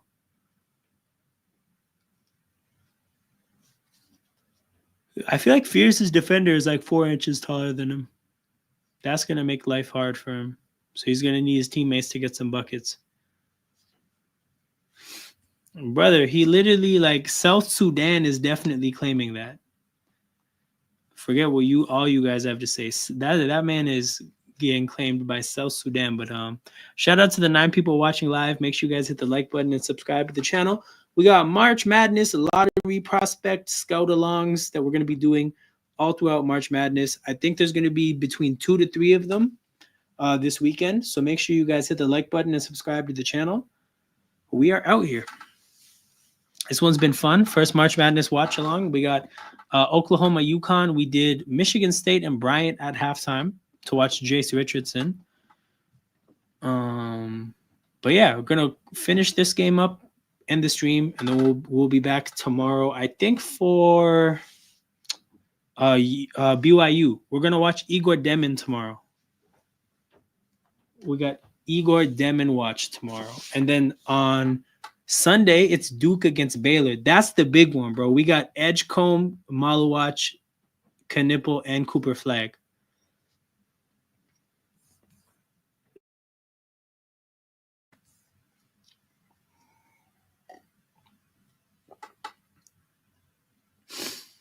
Yo, you know what's crazy? If I didn't know I know the players you're talking about, but if I didn't, this shit sounds like a spell. Like, you sounds like if you say this shit, like, I don't know, something's gonna just materialize randomly in the room beside you.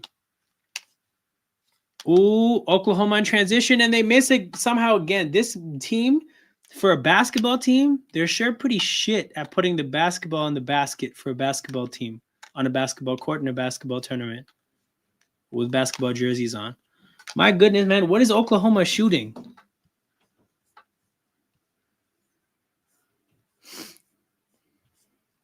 Let me refresh this. Also, this shit does not like update. Okay, where are the stats? Yo, you guys want to give me live stats, but not just like a basic box score? Team stats. There we go. Oklahoma is 10 for 35. They're shooting 28%. This is what I'm talking about, man. I'm watching this team again for a basketball team, not the best at, the whole putting the basketball in the basket part of the game. Oh my God. Okay, and then what's this called? Yo, how unusable is this shit? I have to thread a needle to get to the box score. There we go. So Fears is a 4 for 8. So he's shooting 50% on a team that's shooting 28%. That means his teammates are shooting like 22%. You know what? We're going to actually run the math. He's 4 for 8. Okay, we got to thread this needle here for this bullshit ass ESPN website. This shit is not what I want for myself in life at 11:15 on a Friday. Okay, my man is 4 for 8. That means his teammates are 6 for 27. 6 for 27. This Oklahoma team did not show up. This is not a serious team. Okay, good question, young Kobe. We actually can talk. So, Grady Dick, surprisingly, is not like the shooter that I thought he would be. Like, he's not somebody who's going to show up and just make like a crazy amount of threes. Like, a crazy high percentage of threes. I actually think he's more of a tough shot maker than a like crazy percentage 3-point shooter. I don't know if he's ever going to be like a 45% 3-point shooter, right? But he might be like a 39% 3-point shooter on like a high volume and high degree of difficulty, high volume of like difficult threes. He's more that kind of a shooter.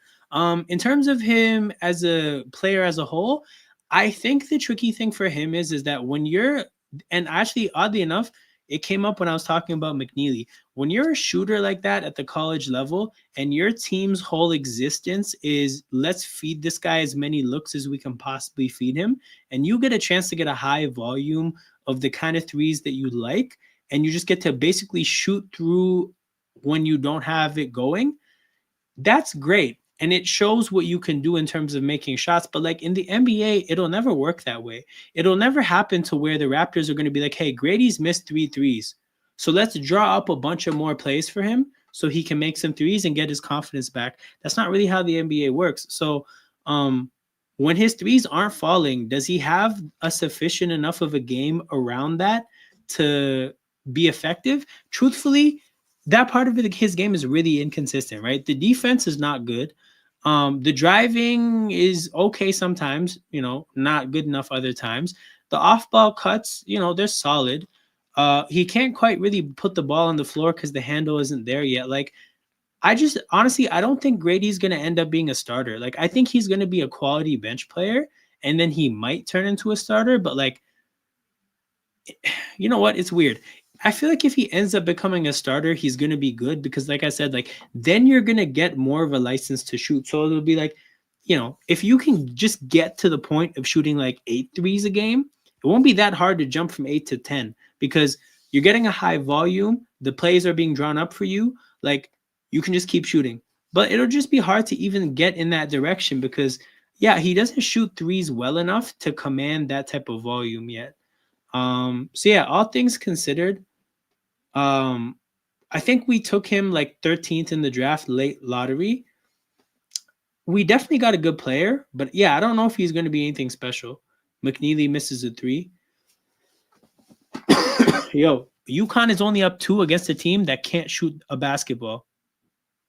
That's absurd. Number 5 gets an and 1 and then headbutts the padding behind the basketball net.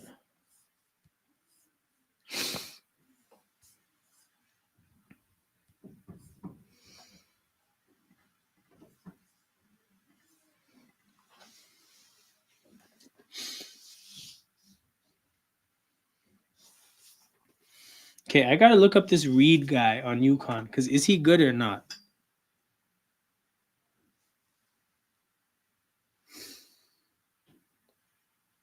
Reed UConn. Guy's 21. Damn, no, he's too old.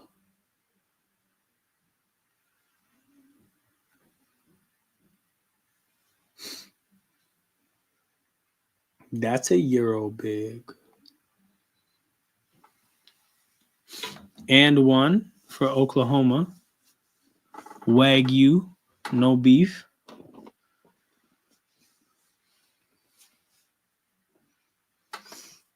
Is he complaining he didn't get to the conference finals and he shot 6 for 25 in a game 7 versus the Celtics?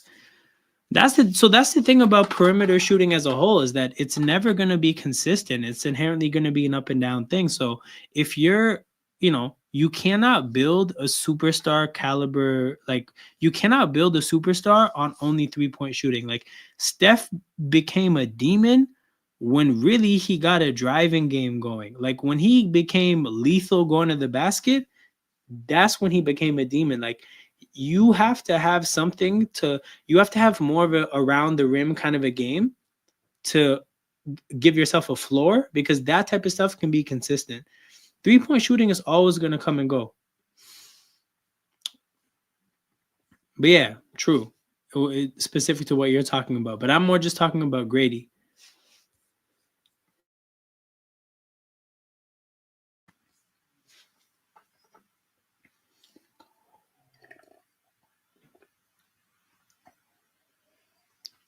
Yeah.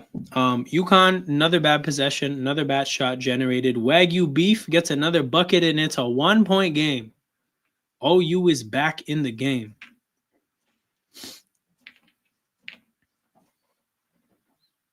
Damn, yeah. Neither of these teams are winning the national championship. That's what I learned right now.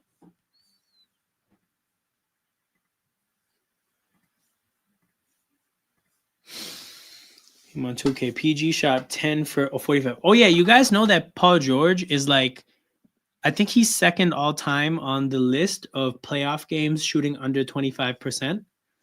I think he's chasing Bob Cousy or something. I don't know if he caught him yet, but I kind of hope that he would. Okay, Paul George playoff games under 25%.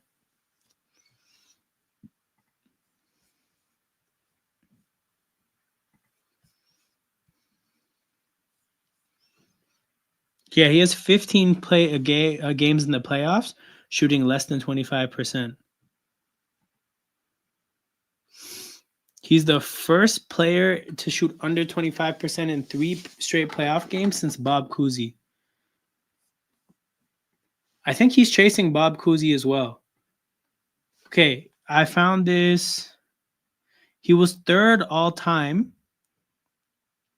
Oh, bro, he set the record, because Bob Cousy had the record at 13, but he has 15 now. Paul George. So you're saying Shea is modern day Michael Jordan. Hold on. I don't even know what the hell I may have said that led us here. That being said, though, Shea is fire, and he's not Michael Jordan. He's Maple Jordan.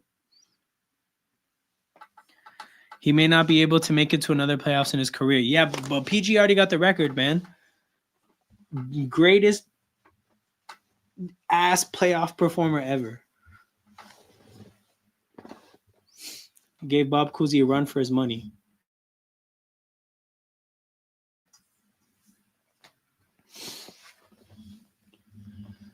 Oh, yeah, hold on. Why am I watching commercials? Bring me Michigan State.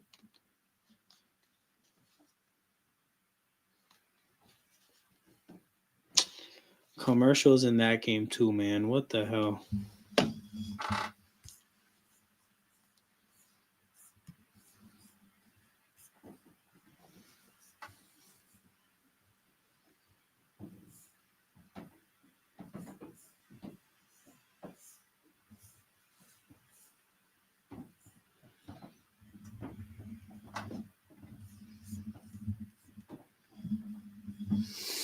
Are all of the Florida teams in this? Florida is. I don't think I saw FSU.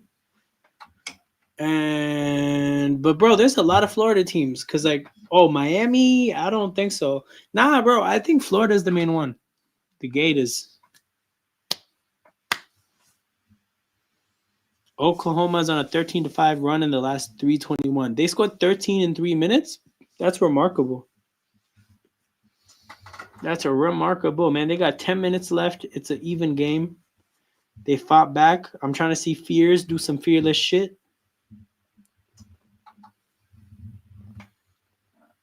Oh, bro, his name is Fears and his number is 0. Get it? Because he has 0 fears. That's crazy. Mind blown.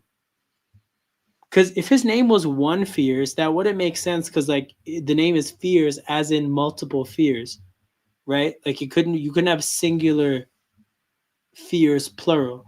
So you'd have to be at least 2 fears. Um.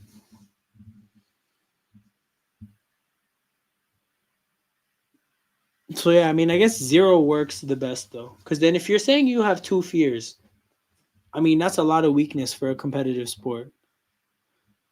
What tops 0 fears? Nah, I mean that's the best one.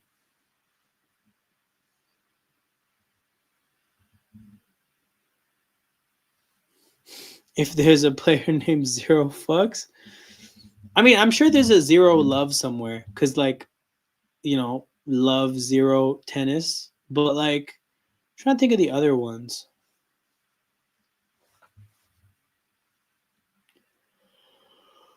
I hate these Yukon full court inbounds passes.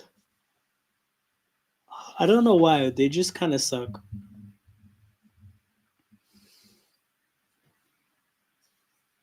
Ah, another bad possession from UConn, but luckily they're hitting the boards. Somehow they don't get that rebound though.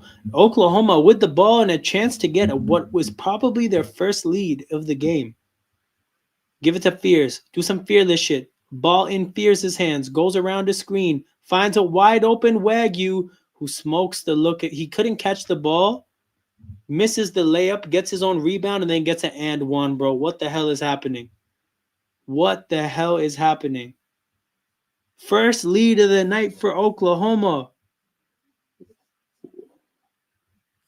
What position? Wagyu beef is the center. They were showing his dad, and then they showed his name as if his dad is somebody. I'm gonna look up the dad. Did he play in the NBA as well? Also, is that the right name? Like the right pronunciation?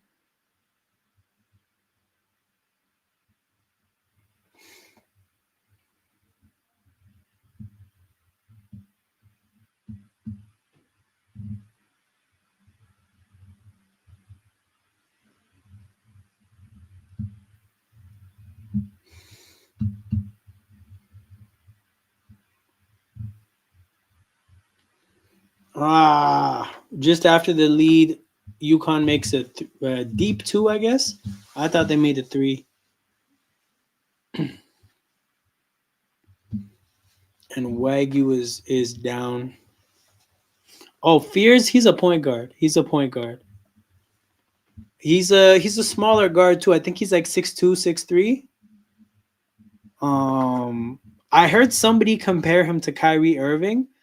I'm very pissed hearing that after what I'm seeing. But he does look very comfortable with both hands, decently fluid, um, like game. It just is like unfortunately you're not on a good team, so the other team is just gonna focus on you. Kind of hard to get a gauge for really where he's at. Same with McNeeley. Like both these teams know what the assignment is when it comes to stopping the other team, and that's stopping the superstars. So that part of this game has been pretty elementary and pretty simple. But yeah, shout out to all the people watching live. Make sure you guys hit the like button and subscribe to the channel. We have a few more watch alongs this weekend and then more at the end of the week. March Madness in full effect. And yeah, it'll be fun to get through those games. Eventually in April, we're going to start doing a lot of playoff watch alongs. It's mainly going to be Thunder watch alongs because that's my team. Uh, I know the big men aren't shooters of the team, but it is kind of annoying when they're sitting oceans of space at the 3-point line. Are you talking about defensively? Like, are you talking about how they end up at the 3-point line and the other team just doesn't respect it? Because yeah, I mean that's always annoying to see. Fierce to the basket. No call. Um, feels like he lost his balance and he just tried to get the ball up because I lost my balance. I'm probably gonna get a call, but yeah, not much contact there. The goal, UConn goes the other way, and number one gets fouled.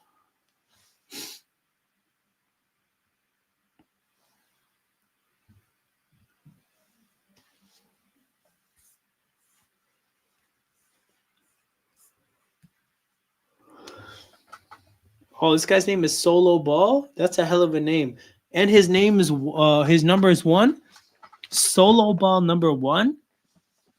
He must be an isolation scorer. Do you think Orlando Robinson will stay with the Raps? He'll be on the team next year, but when we're actually a serious team trying to win games, we'll see how he fares. Like, hasn't been bad as a fuck it, somebody's got to play kind of an option. Also, I think they call him Big Disney. So that's a pretty sick nickname.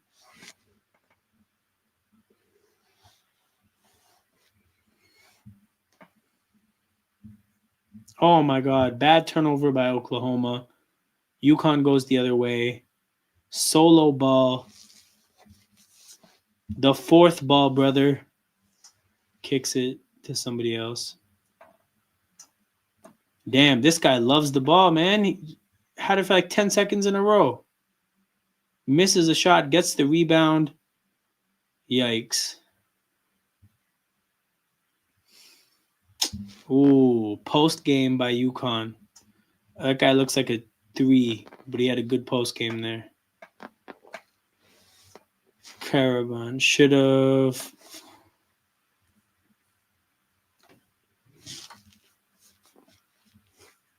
Solo is a sick name, man.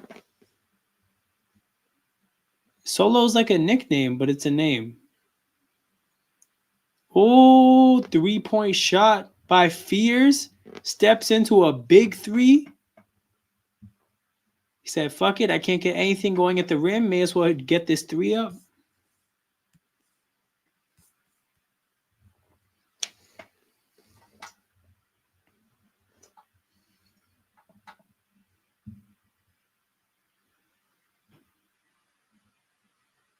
Solo ball. Gets the bucket to fall.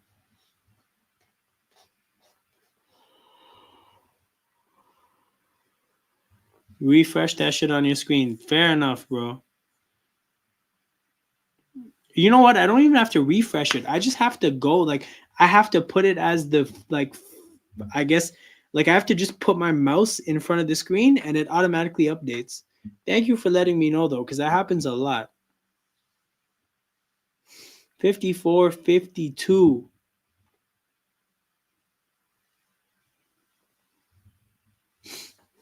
Solo ball from 3. Misses. Oklahoma the other way. Down 2. Spinning at the basket. Gets the layup to fall. 6 minutes to go. Tie game 54-54. Yeah, I'm looking at the timeouts in the game, and I'm thankful that they're not playing or they're not using timeouts. Oklahoma's biggest lead, a 1-point lead. There's been 2 lead changes in this game. And a foul. I don't think this results in free throws.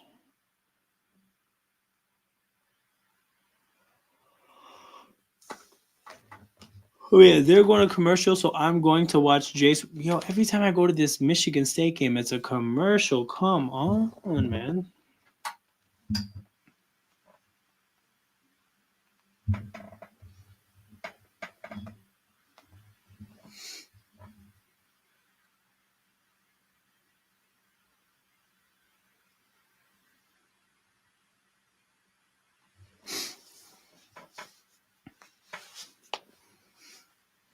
What are the other? Oh, Yaka Chonis is playing Illinois Xavier. What is he doing from a number standpoint? 14, 6, and 7. 2 for 7 from the field. Yikes. 2 for 7 from the field, but 9 for 9 from the free throw line. Playing like peak James Harden.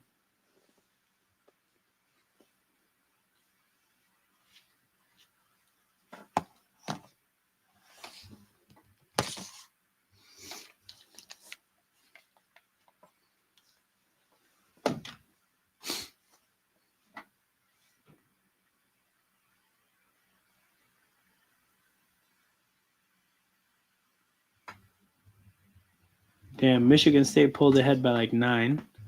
Richardson, 2 for 7 from the field, 5 points. There's actually a dude named Cone Carr on the bench that has like 16 of Michigan's 42 points.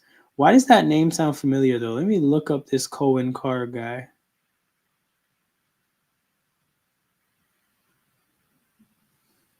Never mind.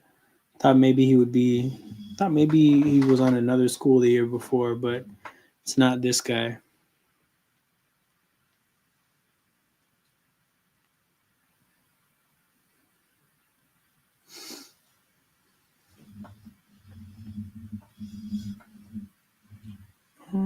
Kentucky, New Mexico upset Marquette as a 10 seed. Akron got their shit kicked in.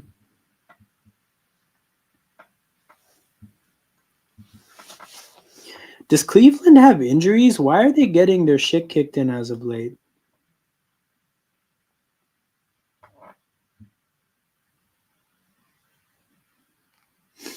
What is going wrong in Cleveland?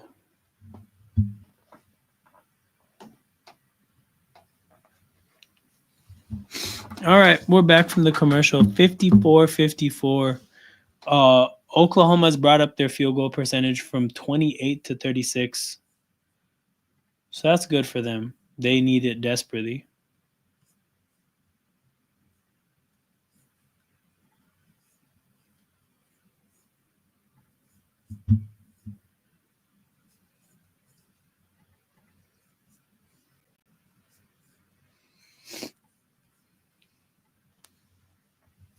So the time leading, UConn has led this game for 32 minutes. Oklahoma's led the game for 17 seconds.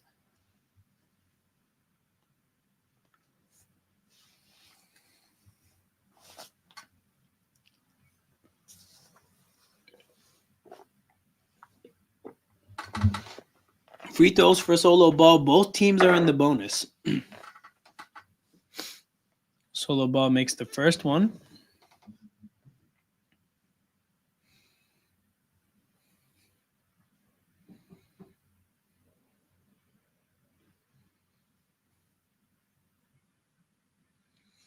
Makes the second one too.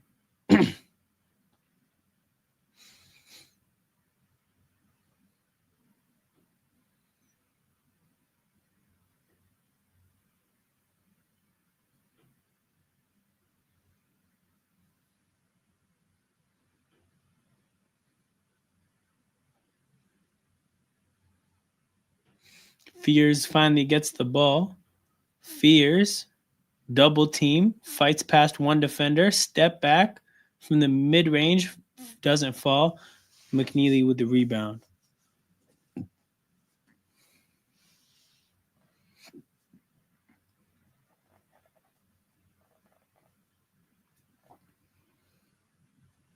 That 5 got to post up. That's a mismatch. Yeah, bro. 1,000,000%. Honestly, so UConn's 5 has been having a mismatch all game. Wagyu is Oklahoma's 5. He had mismatches when UConn's 5 wasn't in the game. This game's been dominated by the 5s, though. And ironically, they both play the 5. It's crazy.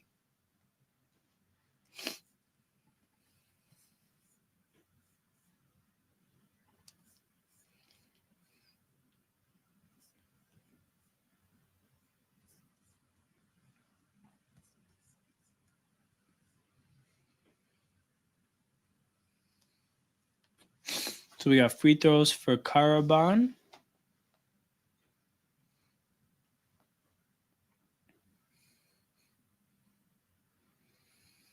Makes the one free throw, making it a 3-point lead for UConn.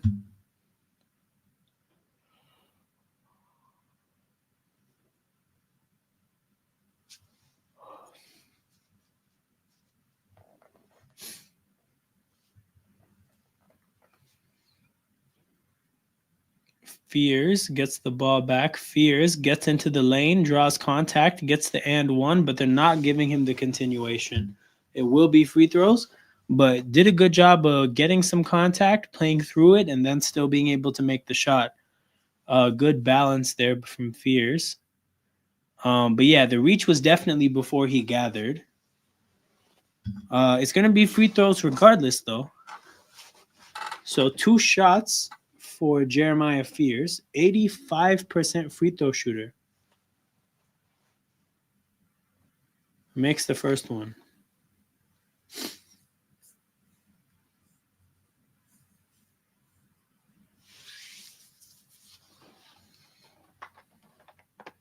Where's Fears projected? Bro, Fears is projected in the lottery.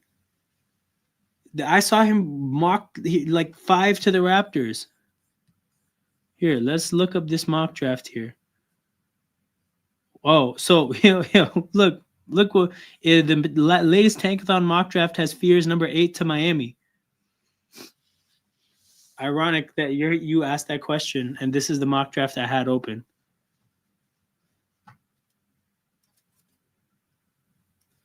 That's why we're doing this game, because, bro, the Raptors are dropping into Fears territory. And then McNeeley in the same draft. McNeeley, I think, is 17 here. But I saw another draft with McNeeley around like 9 or 10. So I'm watching both these prospects, and I'm like, okay, like they're good players. But, I mean, none of these players are changing the trajectory of the Raptors. So, yeah.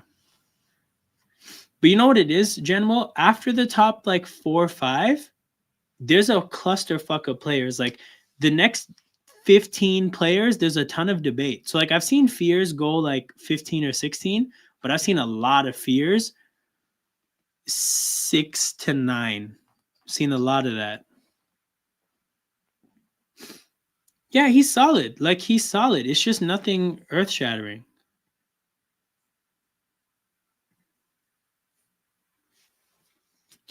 Big 3 from UConn. From Caravan, making it a 4-point game, forcing Oklahoma to take their third last timeout. They have quite a few timeouts left. Damn, catch and shoot.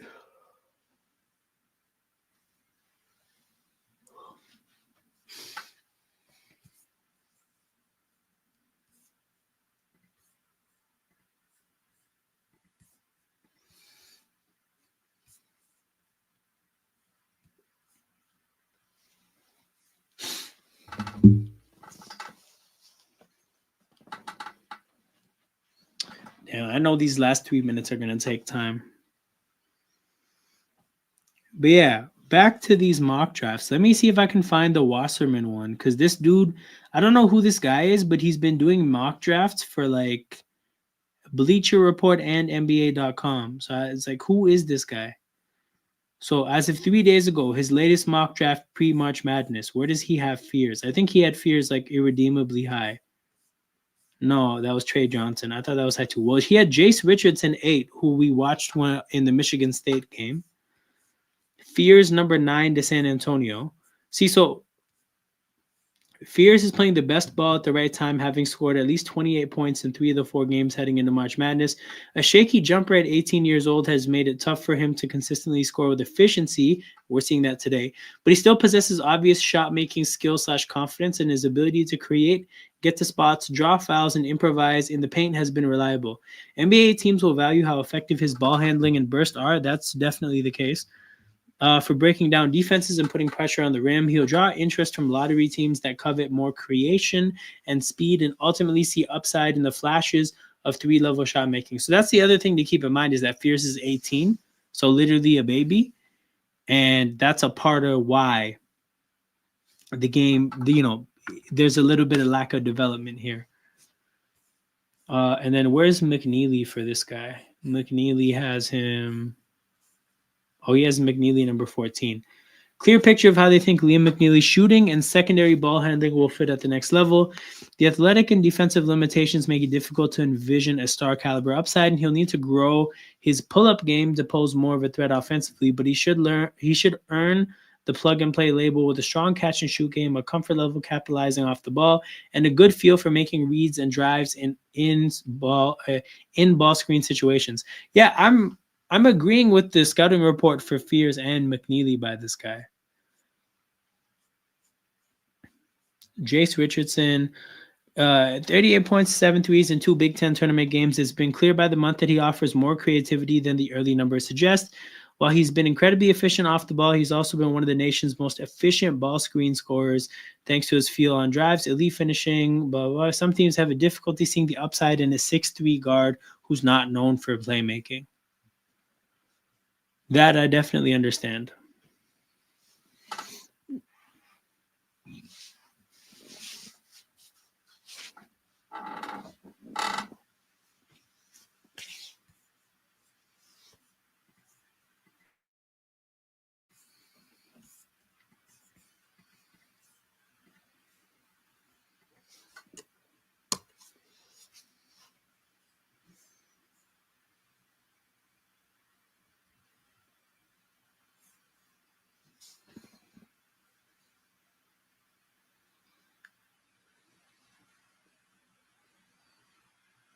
Ooh, oh, hell of a play defensively by Solo Ball. Damn, and he's taunting as he gets down the court offensively.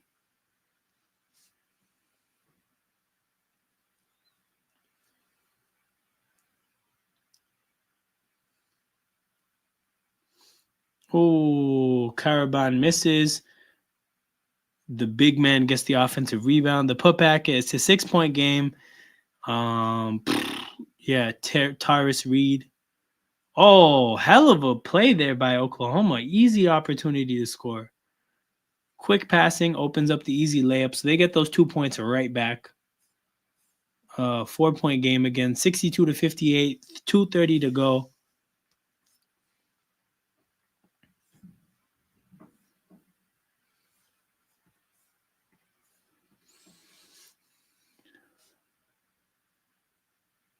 Floater by Caraban.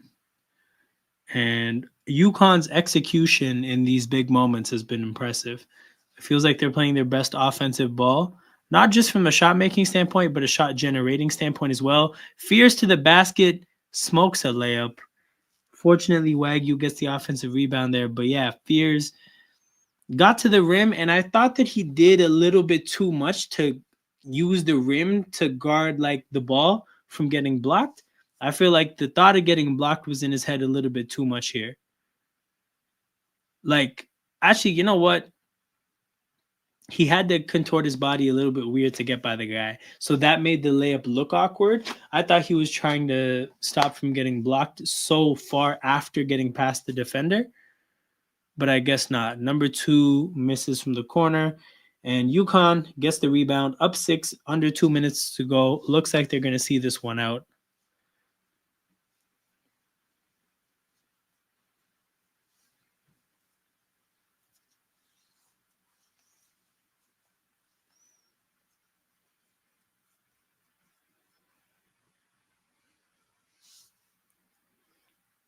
Damn. Damn. Wow. Miss from Tyrus Reed. It was a good look, too. I felt like that would have been a dagger to go up 8 with 120 to go. OU has 1 field goal in the last 4:40. One of their players gets to the free throw line. Tyrus Reed with the foul. Hurley is pissed. But I'm not sure I would be mad at the referees with that one. He got caught in the air.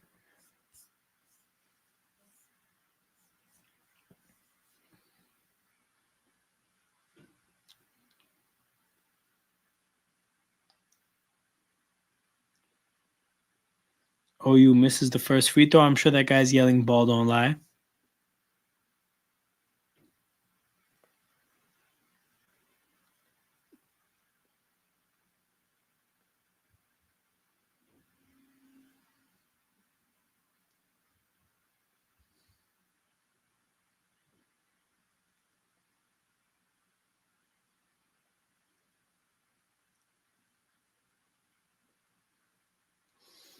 Oh, 5-point game as he makes the second free throw.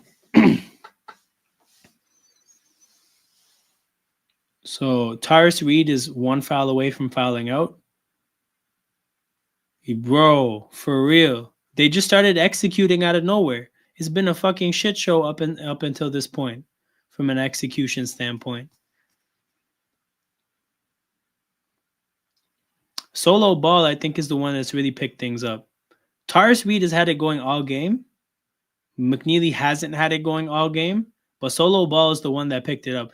Oh, Fears gets the steal, pushes it in transition. Bad pass to Wagyu. Pass just wasn't there. Tried to force it in there.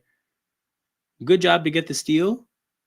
Bad job to cash in on it. And then OU gets under the basket, gets blocked. Yeah, it's been a mess. Oklahoma just does not have enough offensively. Whatever they try to get into, UConn has an answer. And UConn is about to shoot free. They could, so basically their answers would just make sure what's his name? Fears is always looking at a bunch of bodies and just trust that nobody else can really do anything. And Wagyu had his moments. But nah, man, that wasn't it. That wasn't it. They don't really have the horses. And Caravana is gonna shoot. Did I just call him Caravana? Damn. Caravana is gonna shoot free throws here. Actually, no, McNeeley is gonna shoot free throws. To make this a 7-point game with 29 seconds to go. But college basketball, man, because the state of free throws is so bad in college basketball, game's not really ever over till it's over. But yeah, I think safe to say with this one, UConn is gonna pull it out.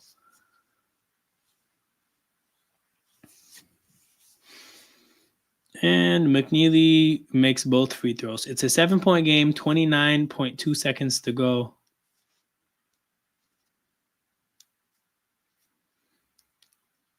Fears up the court, sidestep, 3, misses.